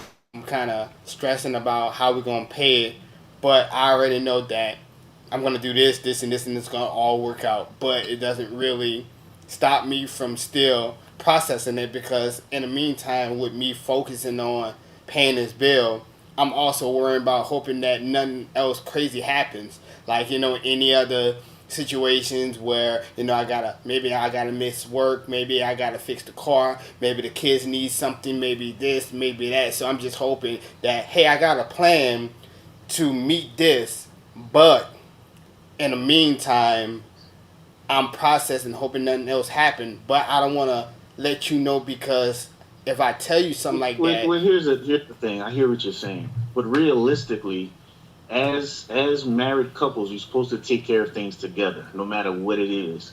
You know what I'm saying? But as men, those are the things that we won't allow our wives to take part in because number one, it's probably gonna make it worse. You're just getting in my way right now. I'm trying to handle this. I'm trying to take care of this. You're just in the way. You know what I'm saying? You're asking me a lot of dumb questions right now. Now you're crying because I said you're asking dumb questions. If you think about it, it was a dumb question you just asked me. Just get out of my way and let me take care of it. So you're just causing more issues. But as you know, husband and wife, you're supposed to be able to share no matter what it is. You're supposed to share them things, but me and my wife agreed, being married for like what 28 years, been together for 31 years. We agreed we shouldn't we shouldn't tell each other everything. You know what I'm saying? There's some things we should keep to It seems ourselves. like he looks at a spouse as someone that, like, okay, yeah, we can let you play on a team, but you're gonna suck. So we're not really gonna pass you the ball that often, or we're just gonna keep you on the bench in case. In case we But need to guess fill up what? this team because we They can't might suck, play but they can without still all like these it members. depends what But game because when you're playing basketball, you're gonna they can suck. pass the ball. They can be pass the ball inbounds. Let me ask you something, D. D. How do you see your wife? Do you view her as your partner, or you just view her as, I don't know, someone you just married to? Whew. It depends what day it is. Wow. I'm being honest. Hey, you want my honesty? It depends what day it is. you know, Depends how my day is going. Depends on how their day is going. You know what I'm saying? I mean, some days we don't want to view each other as neither one. I look at it like this: like I know my spouse enough to know that certain things, if I tell her, I know where she would take it in her mind, and even after the problem is solved, the issue is that there's still a big part of her that still is gone or still lost or still focused trying to get over that situation because she's such a in her mind person processing everything wanting everything to line up correctly. Like she's the kind of person, if we're going on a trip next month, she's making sure that we have everything packed and ready and prepared this month. And if we come to the week of and everything is not here, everything's not packed and stuff like that, anxiety reigns among her. So therefore, I know how she operates. Like it's like, okay, we need to do this like right now. It's hurricane season, and I know right now she's like, why we don't have a plan? Why we don't have supplies? What are we gonna do? Like why we haven't had anything set in stone? And my mind is like, because we don't have a storm that's coming yet. But why wait until the storm? See. You know what? No, I'm just saying continue. No. Continue. Because I feel like See, I know my significant other, so why put her through stress when I know that she doesn't need that, or she doesn't need that anxiety, or she doesn't need her mind to be filled with 100 and which ways something can go wrong when we ain't even to the point where we can approach the issue. But she would take that issue and she would think about it 1,000 ways and everything that can go wrong, everything that should go right, and how can she make something go right, and if she can't make it go right, then maybe it would never be right, and all these other things. So therefore I'd be like, you know what, I'm just gonna spare her emotionally, because I feel like when it comes to certain issues I can shoulder those problems better.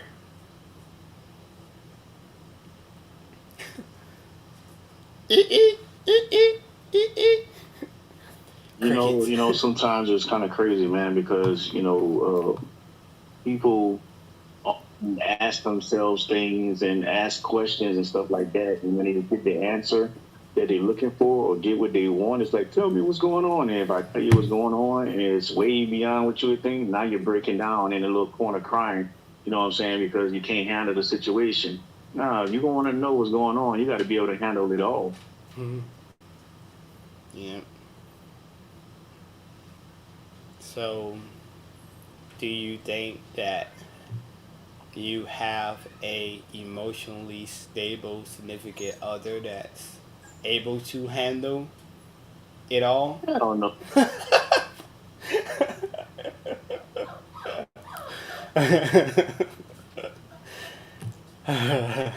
Well, thank you for your honesty. You know how many times I tell this woman, like, you know what? I wish I would have never told you anything. Like, I don't even know why I talk to you sometimes.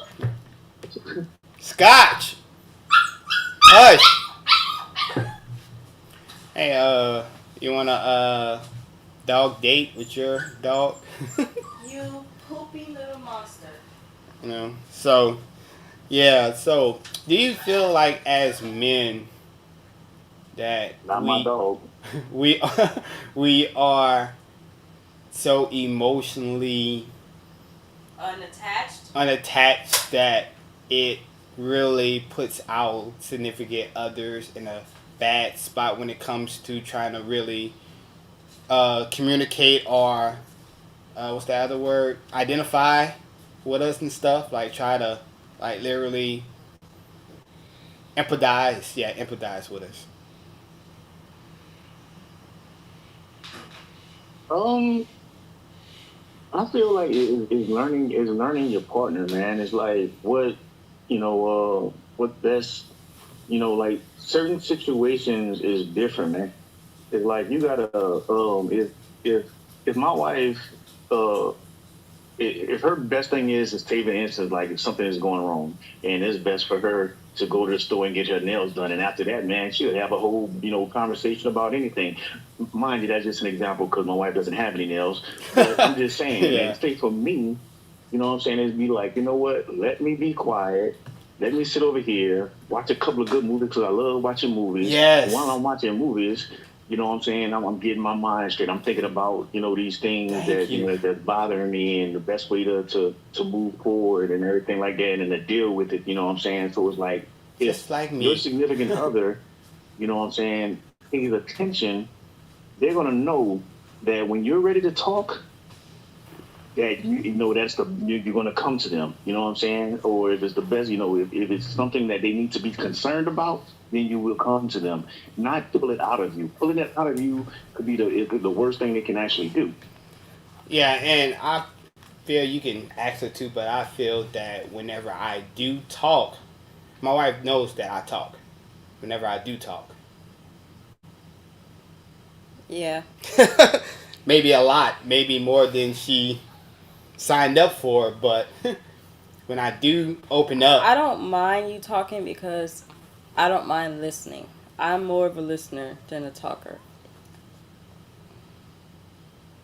So we balance out.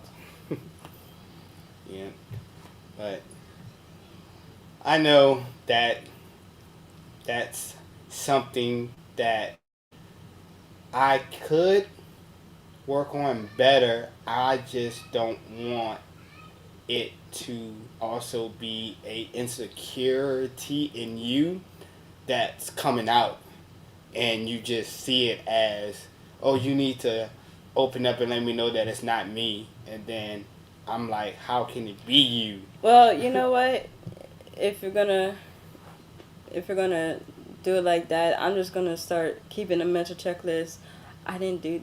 I did this. I did that. So I should be good. Like because I feel like y'all you hate it when I ask questions anyway when you're already in bad mood. So why make your mood even worse? You know what I mean? So we'll just leave everything as is. Excuse me. Cool, like just like I can see you with a little checklist. Let me see. Well, we did be intimate like yesterday, but I don't know. Maybe he wants another ride. I'm just gonna like strip and just approach him and be like, huh? Is it? Oh, okay. Just trying, just checking. Just making a check mark, just making sure it's not me. But how about if I give you a thumbs up if it's me processing? If you be like, you good? And if I say, that means I'm processing. That ain't gonna. If I be like, that means I'm processing, and just give me some time to process, and I'll let you know. Cool, and then I'll just be like, hey, if there's anything I could do, let me know. Fix you something to eat. Women's natural thing is nurturing. Yeah. You know what I'm saying? It's not really, yeah, it's being nosy too most of the time, wants to know whatever, but there you natural go. thing is nurturing. I can't win with him, huh? You say you're okay or not, no, what's wrong? What's wrong? Well, you okay? What's wrong? No, after the second question, he starts getting irritated. I'm just be like, I'll leave you alone. Then it takes you a couple of days to acclimate. Then you come, babe, I'm sorry for that. Yeah, but don't you love it when I come to you and I apologize for those things? Because it takes a lot for me to come and apologize. Literally, I have to have like a come to Jesus moment. It takes a lot just for men in general to apologize. Yeah, but forget them dudes. I'm talking about me. It takes a lot. I'm standing on business. I don't have a problem apologizing, but I guarantee I ain't gonna be the only one looking to apologize. There you go. Like, ain't you gotta apologize? I ain't never did nothing. You better find something to apologize for. I'm not gonna be the only one apologizing. Apologizing from having me apologize. Apologize for not apologizing for apologizing when I was apologizing. I don't care if it was some 3 years ago. I don't want to be the only one sitting right here apologizing for something. Stop.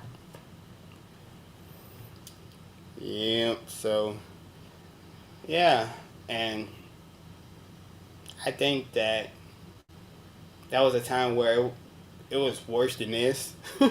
Yeah, way worse. You used to not tell me nothing. No apology, no, just nothing. Wouldn't tell me how you. Oh, it was bad. Really bad. No communication. Y'all only at the beginning, man. Yeah. But hey, a lot of people don't even make it to where we at. Nope. That's true. With my guidance, you had you grew up a little bit. A little bit. Yeah. Was it hard work?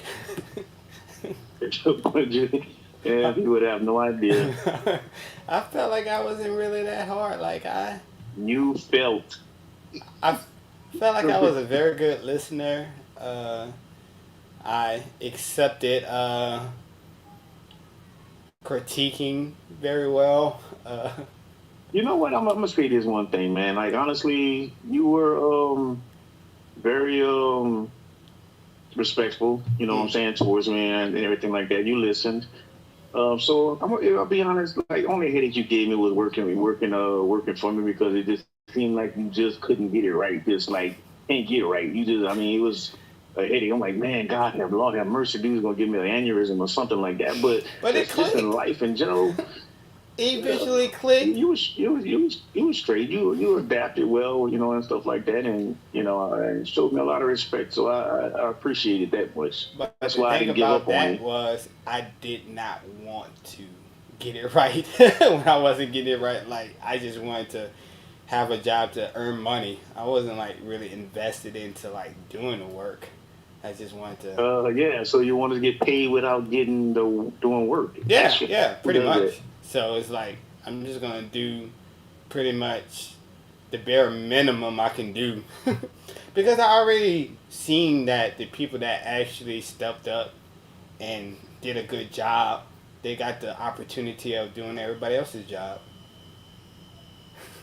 It's like, oh, you do that job so well, I'm gonna let you do everybody else's job that's slacking on their job. So congratulations. See, but what you didn't understand, it wasn't even about that.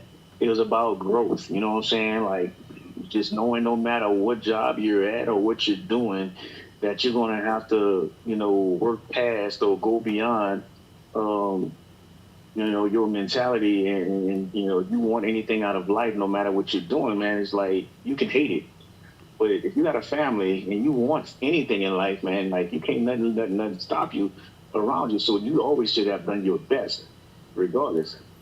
I understand that now, but at that time, I didn't receive it because I didn't care to receive it. And And like besides, a you lot would get of me in trouble if you didn't. and a lot of people do, like I be telling people like, why are you constantly trying to preach to this person when literally they have a wall up, they're not listening or they're not receiving anything you saying. There will be a time when they're open to receive that, but right now they're not. And all you're doing right now is just wasting your time and energy. Continue to be there for them when they need you, but at the same time, like that person is just shut off to receiving anything that you have or you want to give them. You know, because there's people that, you know, like I know there's a lot of people that you give advice to that still never took your advice and Yeah. yeah, and stepped up in certain areas and stuff, and they're pretty much still in the same place that they were. Yeah, people are, whether you're young or, an adult, man, people are not going to be ready to receive any advice or do anything they don't want to until they are ready. They either got to go through something Yep. and realize that it's not just talk that you were trying to give them and, wanting to, you know, lead them and just be over their life some type of way or whatever. You was actually trying to give them life stuff that you've been through and the real advice. And you're gonna have people that just downright just go through it and still don't get it and continue to go through it and want to put it on your table for you know what I'm saying, for you to go through it with them, and they don't want to have the power to actually not have to deal with people. You know what? Yeah. You don't have to deal with this anymore. You know what? I don't have to deal with it. You don't have to deal with it. But if you choose to deal with it, you're gonna deal with it by yourself. I don't have to do it, so you're one less headache. Yeah. It's like what Christianity is like. I be telling a lot of people until they get the opportunity to experience God, it's so much and it's so hard to get people to understand the benefits of walking with God until they experience it, kind of like love. It's like you can introduce someone to someone and they can get into a relationship, but until they form that connection and actually build that bond with that person, it's like they will never understand how it feels to love someone, how it feels to grow, how, for that person, how it feels to change certain things so you can, you know, benefit that person, serve that person, love that person, be in a relationship with that person, see how things affect that person, and then you change your selfishness to cater to that person because you love that person. And you can't really teach that to people. They gotta experience that. So, like with growth, you gotta, experience it. You gotta come to a point where it's like, Dude. huh? Don't go there. What?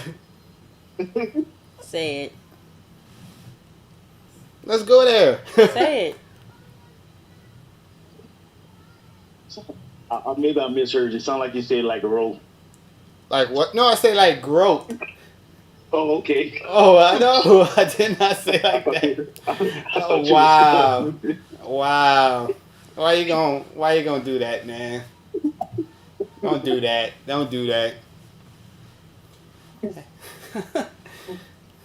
Anyway, so yeah, man, we have also get together. We haven't a lot been going on and a lot went on to the point where we never got to plan that connection between us and you guys. Since the last episode, you know, I know that you was tuned in and was a witness that, life was lifing. A lot of things was Man, we happening. need to get on this men just think different situation since we spent 2.5 hours running it and couldn't do absolutely none of it. Oh, yeah, but the thing is, like, I know how to do it now, and now that we have video accompanying us, like we would never ever lose another footage. At least we knew that, like, okay, it was just one episode that got lost in the mix, but now we're good. That was 2.5 hours. Yeah. That's like 5 episodes. You don't listen to a lot of podcasts, do you? like literally 2 hours is like a standard podcast. Like that's like a standard You podcast. listen to podcasts that long. I don't. Long. Like I be listening to like 4 hour podcasts. Faithfully. Upset when it goes off, like, man, now I gotta go ahead and put another podcast on my queue list to keep This rolling in my headphones. Listen to any podcast, and that's only because I know y'all. Man, you gotta get up on these podcasts, man. They're fun and informational. Yeah, and he likes coming on our podcast and throwing both of us under the bus. Hey, Mrs. Gary. You know what I'm saying? Well, I'm going to say Mrs. Gary because that sounds like something from a sitcom I saw back in the 80s. I'm going to call you, you know what I'm saying, Miss Juanita, because you are an individual. You are separated from the Mr. Gary part of it. Here it goes. Like, did you see the lad with a podcast? Did you listen to a podcast that we did? You heard them talking about you? No, I didn't get to listen to your podcast. Yes, you did. Did I? Yours? No, the you men's. was listening to it. The men's? The me and his. I don't. And he was like, and I was telling you after a while you don't even like hear the popping anymore. Oh. I don't remember that. Short-term memory. That good that she forgot about it. She don't even remember it. Well, look on the bright side. There's a lot of key memories in our relationship that she don't remember that I do very vividly. And she'd be like, I don't remember that. And I'm like, what? But she remember it. She's going to keep remembering and ask you if you're all right. She will remember that. She will continue to do that. And it's crazy because it'd be like really key things. And she's like, I don't really remember anything after I got pregnant with our first son. She's like, after that, it's just everything is just a blur. Wow, sure. She don't remember marriage or nothing. I remember that. Now. I remember that. Man, I mean, I was like, man, yeah, because she's like, what? And then like movies, because I'm a movie guy, and I'd be like, I'll put on a movie, and I'd be like, yeah, you said that the first time. You don't do like my wife, but don't talk during a movie that I'm watching. Please don't do that. I'm like, you said this the first time I put on this movie. I seen this movie before? I'm like, yes. I don't remember. I'm like, I vividly remember. That's because we watch so many movies together. I'm like, it's you hard to keep like track of. this movie. He's like, oh, I really like this movie. And then like halfway through the movie, oh yeah, I remember now. I do like this movie. I'm like, wow. Glad you like this movie. Now let me watch it. Like, wow.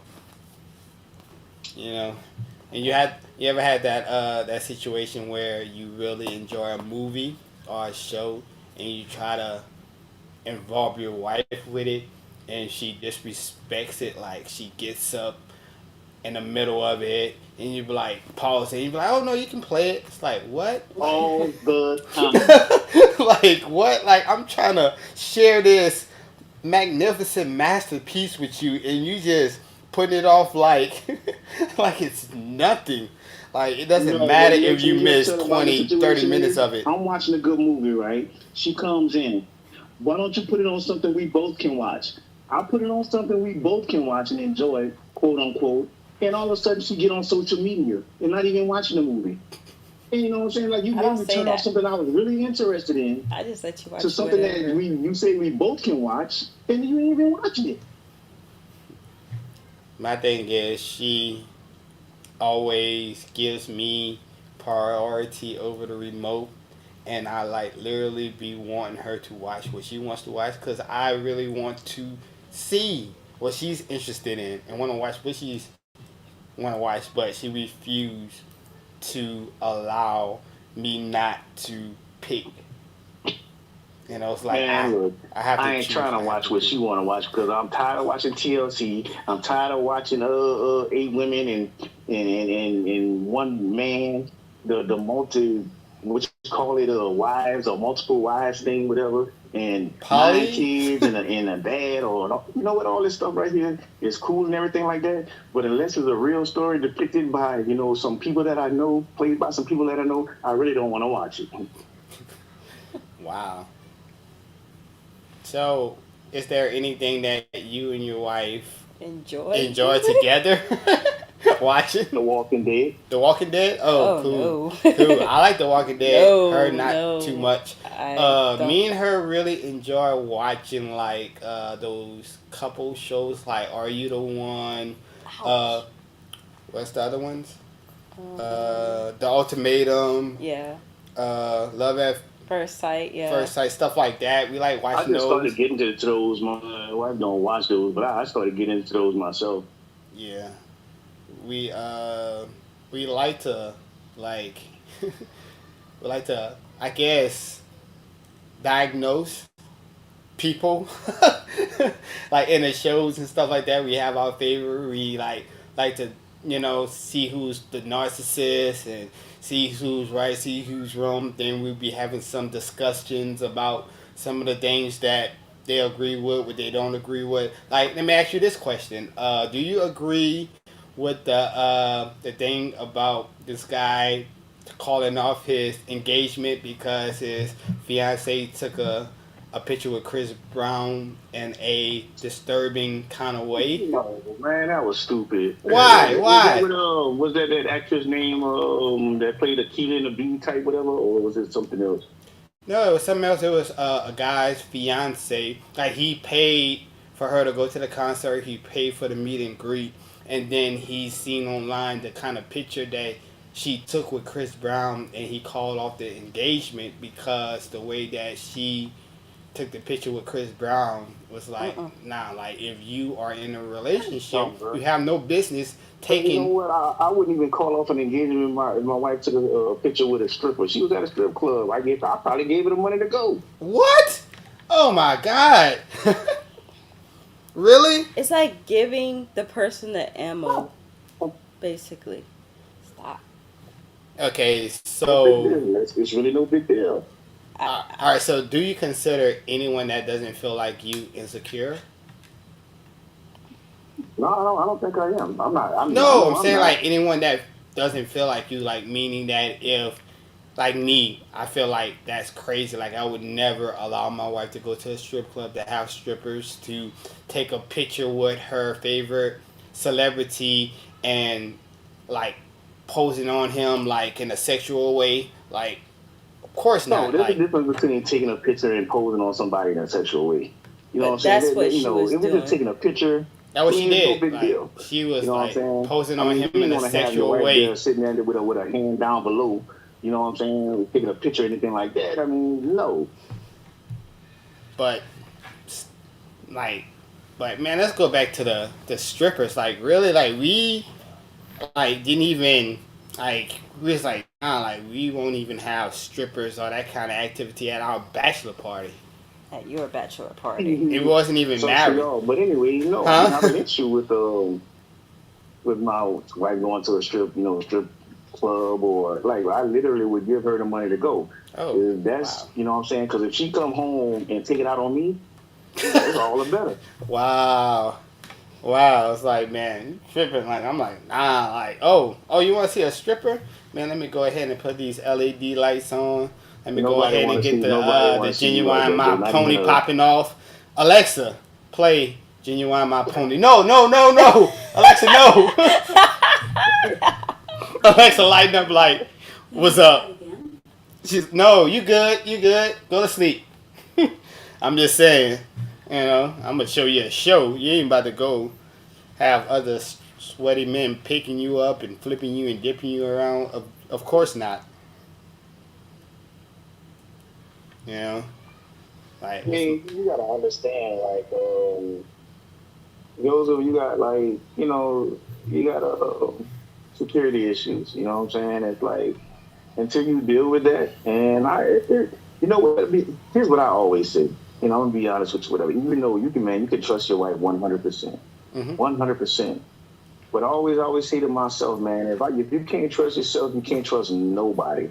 So it's like you can't put nothing past nobody. Yeah, but you can't keep a rein on a person either to where you're strangling them. It's like to where they want to actually just don't even mind going to work just to get away from home. You know what I'm saying? Because believe me, as bad as the research center was, there was some days that I'd rather work from 2 jobs, from 7 to 4, from 5 to 10 o'clock at night, and I come home and everybody's sleeping. Why? Because that's my quiet time, and I ain't got to hear none of this crap that's going on or whatever, this and and so on and so forth. We have to do a special episode with you and your wife. Chokehold on me regardless. I don't do none of that stuff anyway. I would do it, but I don't. But that's crazy. I feel like this. Like, there's things I honestly believe is morally right and wrong in a marriage. And I feel like that is morally wrong in a marriage. Not based on preference. Based on, like, basics. Like, that's one of the things I feel at basic that's wrong. Like, for you to be that. Like, I remember in my, with my ex, I would tell her, like, hey, I'm not that person that goes to clubs and be drinking anymore and stuff like that. I'm not that person. I'm literally studying to be a pastor. Like, I left that life alone. So if you want that lifestyle, I'm the wrong person to marry. She was like, oh, I'm done with that lifestyle until we say I do. Now, I don't mind if me and my wife decide, like, okay, we want to go dancing and we find a good, wholesome place to, go dancing. Okay, cool, awesome. But for us to be in a scene with like a bunch of other single people that's grinding on each other and they just out there looking for, looking for a body count, looking for someone to sleep with. It's like, why would me as a married faithful couple? But most of them are. Like, what was your mindset when you was clubbing back in those days? You was looking for a wife? You haven't had thoughts that pass through your head, just not to act up on. You know what I'm saying? Just like, say for instance, you look at a book of Janet Jackson, one of your, maybe somebody whatever. I'm just using it for an example, whatever. Somebody you're attracted to, a celeb or something like that. You're like, oh man, he's attractive or whatever. That don't mean you're gonna go ahead and do anything. That just mean, you know what I'm saying, you watch and you look at it, whatever this and that, and then you had the time and that's it.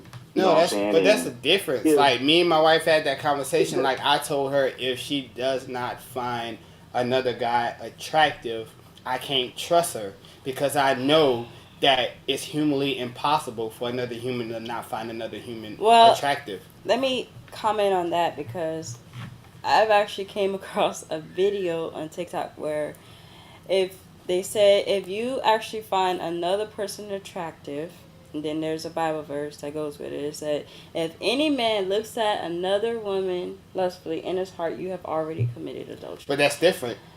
But that's what I'm saying. Yeah, like, that's out of context. Okay, but ow. Stop biting. I don't really agree with you on that part where if you find it's okay to find someone else attractive.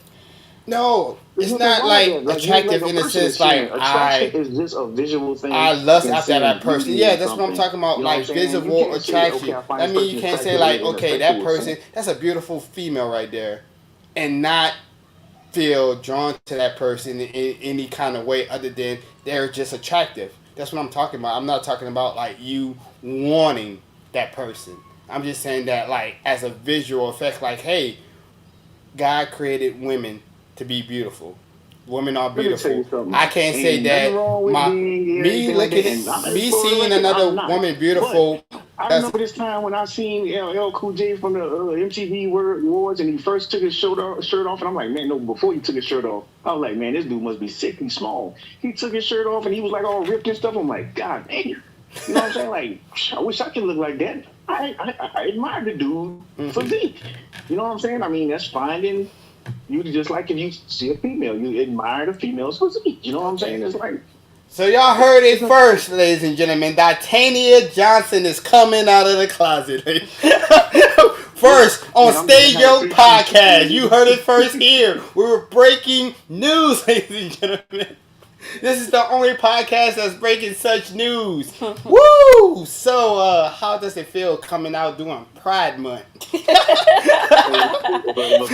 you know what I'm saying? Whether it be comfortable in their masculinity and whatever, then cool. Like you can't tell me 100%. And I, you know what I'm saying? This is right here. I could say, man, put your hand on my. You can't tell me 100% there was no guy that looked at and be like, man, I wish I had a physique like him. Yeah. I kind of like that all the time. Like, there was a time where me and my homeboy Chris, we were watching the Avengers, and no, I think it was the Thor movie, and Thor, like the first Thor, he came out there with his shirt off and stuff like that, and I was like, man, you know what? If I was ever gay, he would be the one. Because he was like, man, that is an attractive young man. Like, it was like, that is an attractive guy there. You never told me this story. You know what I'm saying? So it's not really like... Yeah, I remember, sorry about this jig, but I'm about to expose you. So, we was at my house, and my cousin Derek, he was big, and he used to work out a lot and stuff like that. So he came from out of the bathroom one time with his shirt off.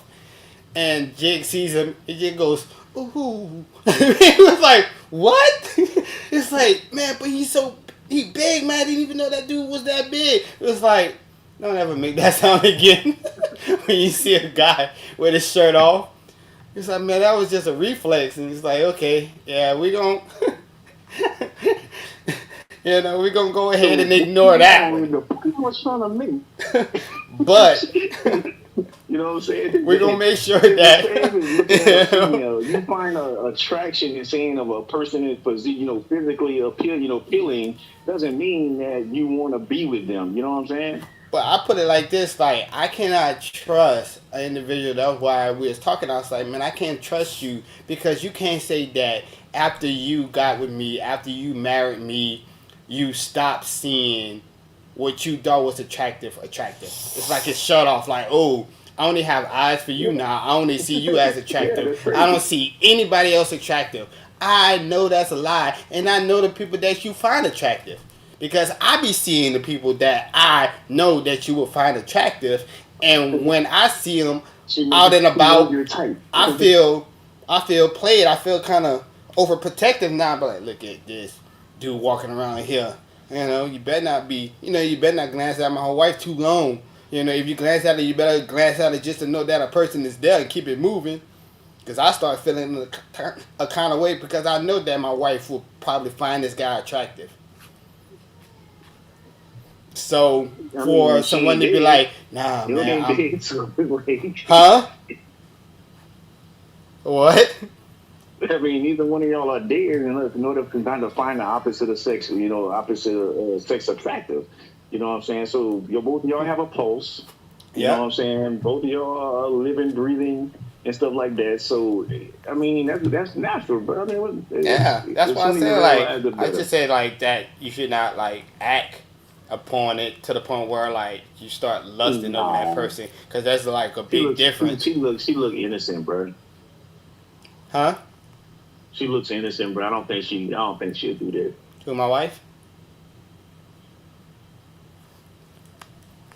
That'd be the ones. True. The innocent looking ones. Better. That'd be the ones that you be like, you just have that innocent look to the point where you get away with a lot of stuff. You just have that innocent essence about you.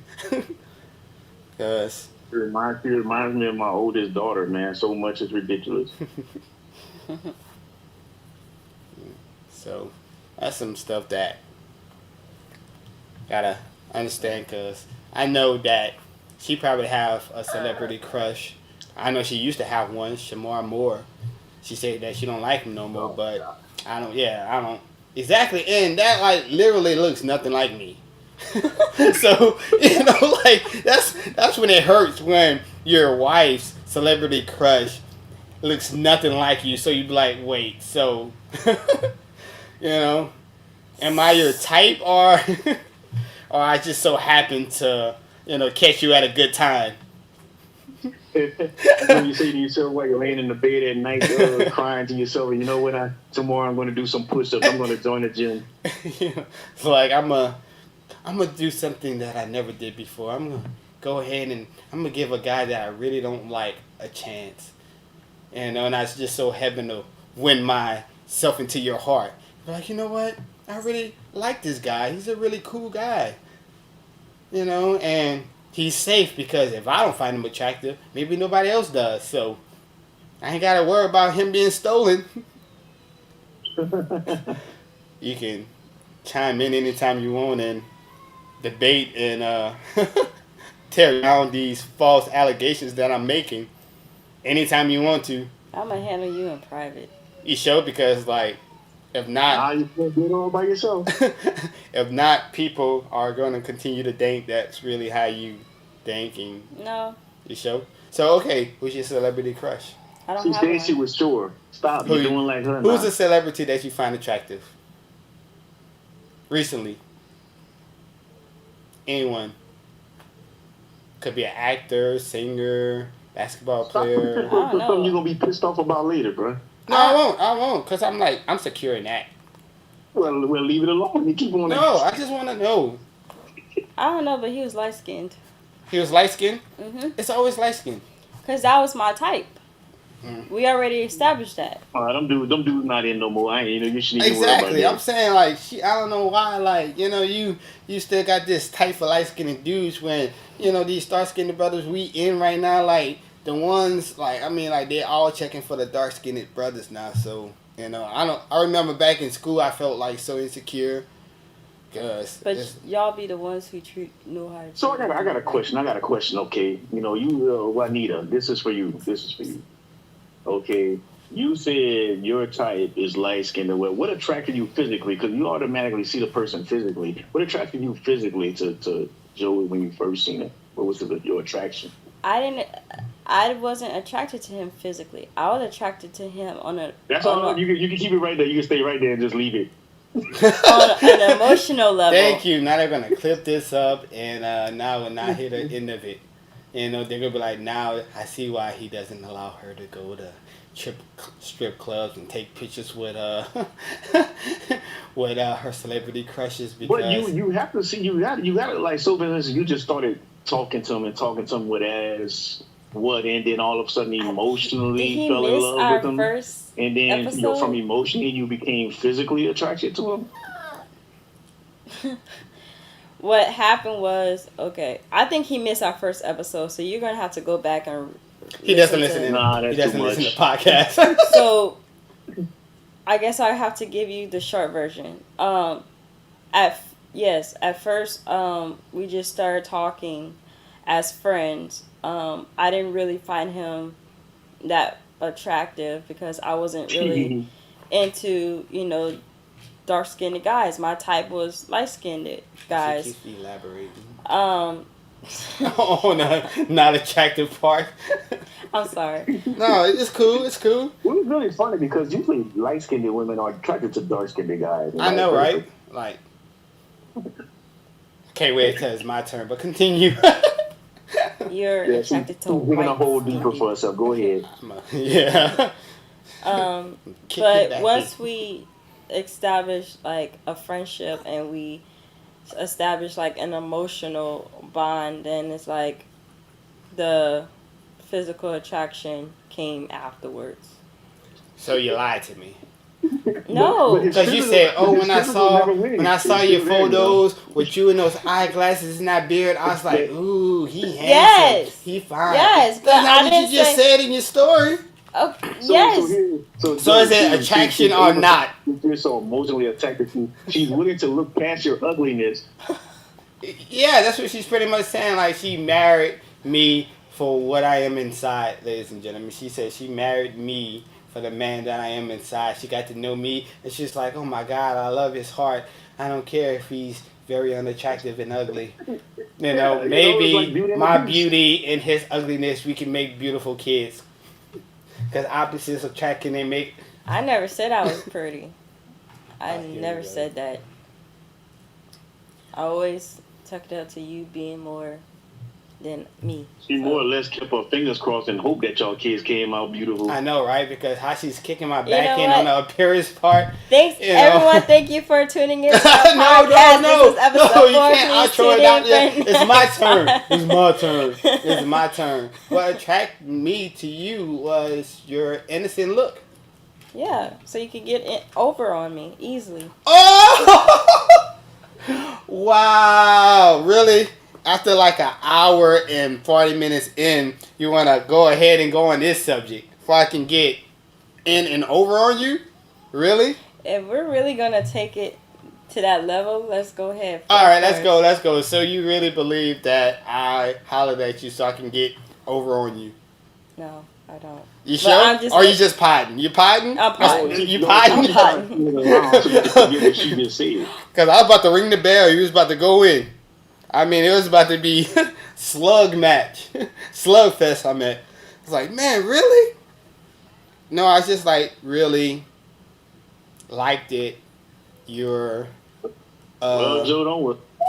What? If you lose everything else, at least you're emotionally beautiful. I know, right?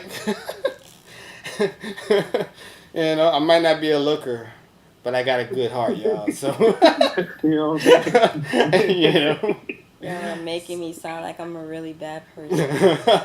Nah, you did that all by yourself.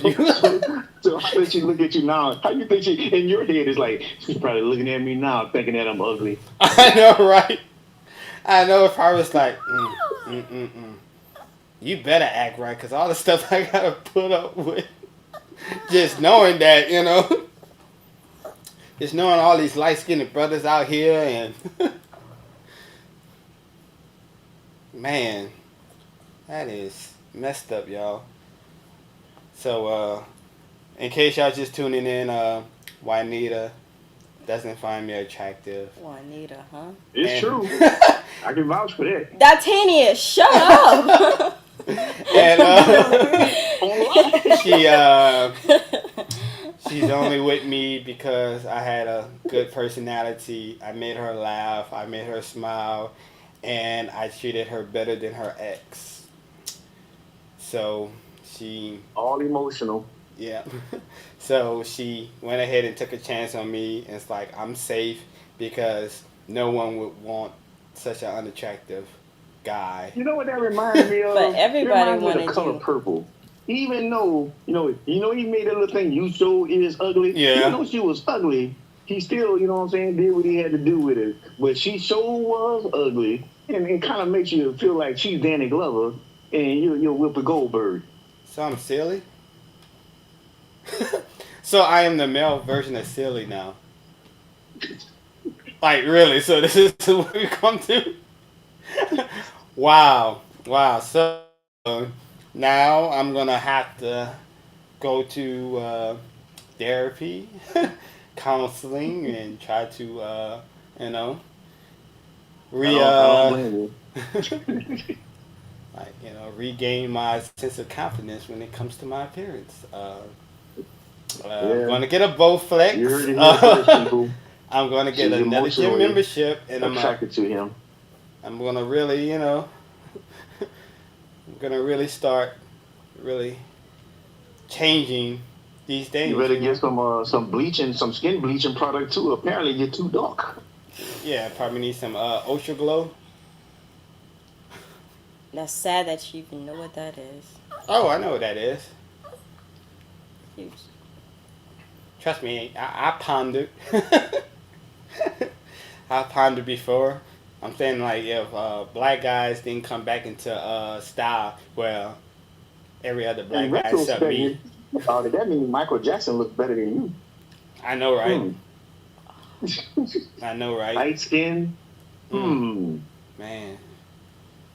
The things you find out live, streaming, The with your things you can't spouse. take back. It's like, wow. Man. Well, guess you ain't gotta worry about me being upset about lack of intimacy, because I don't think I can ever bring myself to Now you got male performance anxiety. Exactly. So now I would never ever perform again. Nah, because every time I think about it, it's cute. Oh my God, you don't even want to make love to me. You want to make love to my personality. So you know what I just thought about? What? Okay, she's not attracted to you physically, right? I Oh my am. bad, I was she saying wasn't attracted. before. I'm so confused on that. Anyway, she Oh my. wasn't or not attracted to you physically. She was attracted to you emotionally. Now, if you are silent when you know what I'm saying, you don't tell her much when she wants to know stuff from you emotionally. That means you have not only not had her physically. That means you are also losing her emotionally. What's left? Nothing. Like, she's gone, man. She's like, if you don't talk to me, there's really no reason for me to be with you. It's like, literally, I'm not here for your looks. You know, I'm not here for your looks. So, therefore, you need to be more emotionally open with me. Because if not, it's like, what's the point of me being here? Yeah, that's why she's pushing for you to be so emotionally open. Yeah, you know, I need you to do this. I invested too much into this marriage for me to just look at you. Just accept you for the look. Something to hold on to, just like if I lose this emotional connection, there's nothing left. Nothing, man. You That's said you're it. making upset. Look at her face. Hey, you brought that in here. You know, we're just running with it. We're taking a cue from you. You brought that up in there. You let the whole world know. Now this is worldwide. They have somebody even listening from. Sorry, but look, Nah, cause y'all gonna typically, take I'm y'all a very taking nice it guy. and y'all running with it in the wrong I'm the type direction. of But person y'all that do just lay y'all. it on the table. I'm just going off of what you said. That's Yeah, all right. So you did not say verbatim that you did not find me attractive. No comment. That's no comment. She said it verbatim that, hey, I did not find you attractive. I'm attracted to light skinned guys. You need to lighten up. You know? no wrong with that. To each his own, man. Like typically, and statistically, not everybody end up who they are naturally attracted to. Yeah, what they type. Yeah, you could just go find you another white woman. Wow, no. You can't say it like that. Like, I know you was pondering that for a while. Like, let me see when I'm going to slip it in. You know? Come on, man. You messing up the equipment, dude. Wow, man. They're gonna demonetize us before they even monetize us with this one. You could be like, oh, but okay.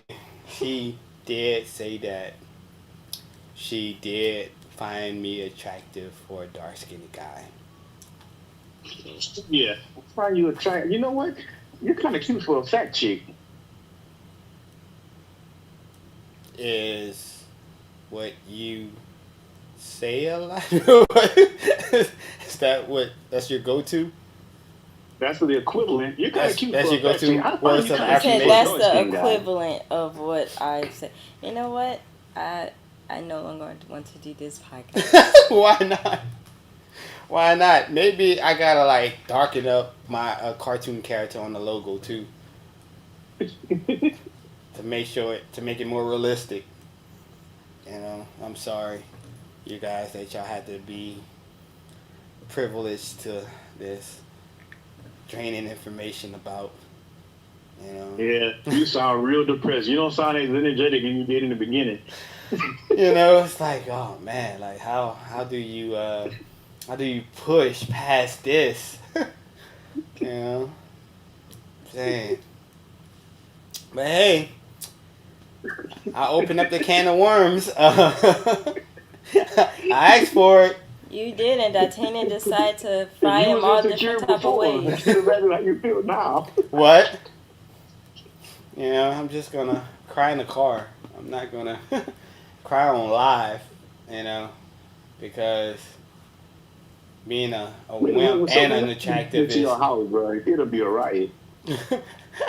being a crybaby and unattractive is just too many strikes that I just can't handle right now. So I'm I'm gonna stand on business. I'm gonna stand tall, firm right now, in the face of y'all. Try not to cry. So I want to come to your podcast. We're gonna have us sitting right in the middle, and both of them, one gonna be on each end. We can see if we gonna be the cry on the podcast. man. Oh man. Now then she's gonna be getting like DMs about colorism and stuff. And Nah, Juanita, I'm sorry. I'm yeah, I Doctor. like it. I don't get around like that. Hey now, Doctor Umar is gonna contact her. You know, be like, my beautiful African black queen. How dare you publicly disgrace this black man? See, that's what's wrong with our black females today. They do not have respect for the black man. See, Hollywood has got us to the point where we don't see black as being something that's desirable. She was like one of them. I know you've seen the movie called Passing, where they had these light-skinned black women that tried to pass as white women so they can have a better life. You know what I'm saying? So that's what apparently she's one of those. She probably would be one of those females that would live in movie with Journey Smollett on it. Probably could pass off a little whiteness and everything like that, but ain't nothing wrong with that. Yeah, she did it too, but there was actually a movie called Passing, but it was the same concept. Oh, okay. Cause I seen it like on Netflix or something like that. I think I put it in my list to watch, but I never watched it yet because I never. Yeah, that was something blues, something. Yeah. Something blues. Yeah, some of that nature. I seen it. I think that was Journey Smollett, huh? In it. Yeah, it was a Tyler Perry movie and everything. No offense to Tyler Perry movies, but I be liking the plot. It's just sometimes how they execute it, like Mia Culpa. But that wasn't that Smollett chick in that movie, though. I don't think that was her. She was. I know she was in that movie Temptations. I think Journey Smollett was in Temptations when she was like. Messing with this guy, and he ended up like having, I think, HIV or something. She was cheating on her husband. She was in that one. Yeah, but all right. Guess I gotta make sure that my right now you disgust me. my personality is on point, so I can continue to.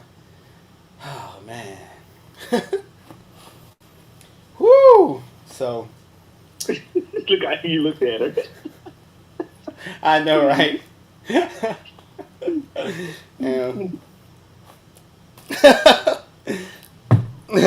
Just imagine the dog is lighter than you, so who's cuter? The dog? Scotch. You heard her? She said it was such boldness and such like with just such conviction behind her answer. She said it upright and just Scotch the dog, because he's light skinned, he's brighter. Yeah. So yeah. Only a face of a mom could love, huh? Probably. Probably all now. Right, man, I'm gonna check out. It's been a long time, bro. But we need to get on ours. You know what I'm saying? And yes, we do. Yes, we do. We need to have Juanita as a guest on our show. She's a riot. She'll be right there, like, oh my god. These guys. I know. He was supposed to be the mature one.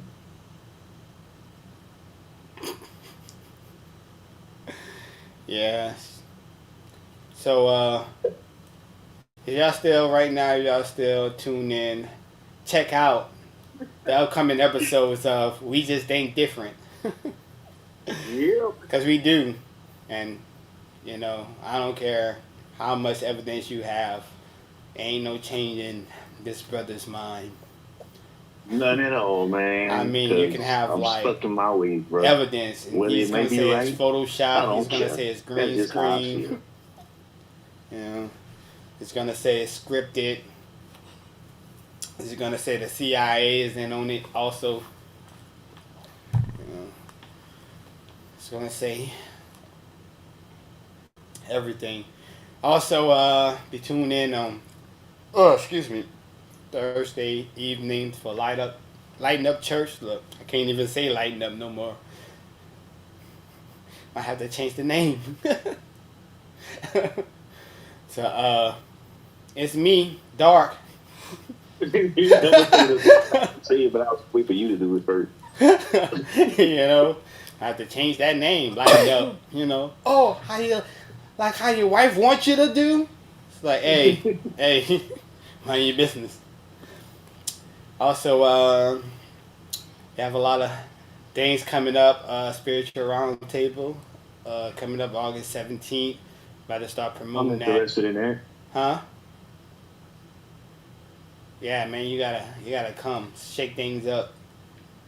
Yeah, I got a lot to say about a lot of stuff there. Yes, please come. Voice your opinion, please. People out there, you got a lot of questions. And I like calling people out now because that seems like the only way that people will actually stand on business. Like, there's a lot of people that be popping a lot of noise about the church and all these things online, but when y'all have the opportunity to actually ask those questions in person, y'all don't show up. Y'all don't come through. Y'all won't even comment on anything, but y'all just want to post it on y'all page and just walk off. Like, come on, man. Like, ask away. Ask whatever y'all want to ask. Challenge us any way y'all want to challenge us. Because, come on, man. You know We're standing on business. what I realized Like, from speaking to you lately, and it was only doing our podcast that I told you how I felt initially when I found out you was a pastor and everything like that. But I realized that you're pretty much in the middle of everything. Like, you know what I'm saying? Like, you understand where I'm coming from, Mm-hmm. but you also stand on, you know what I'm saying, that, you know, the biblical situation also. But, you know, you can't really have both, so I don't mind playing devil's advocate. They can't really have both. Yeah, because I'm like raw and relatable. Like, I know that I am brought up and raised in this culture and in this life. And I also know that there's principles that I have learned and grown to stand on and stand by and live by.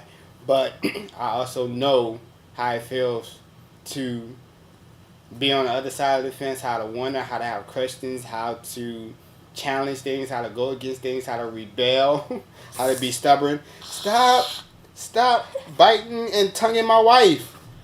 He bit my hair. Like, literally, like, in front of me. Like, There's them yellow skin, there's them exactly, like, he heard the whole conversation. So he's like, man, if I go ahead and, I'll push, if I push up on her, maybe I can sway her because, she ain't even digging you. She already say I'm cuter than you. The dog pound for you tomorrow, dog.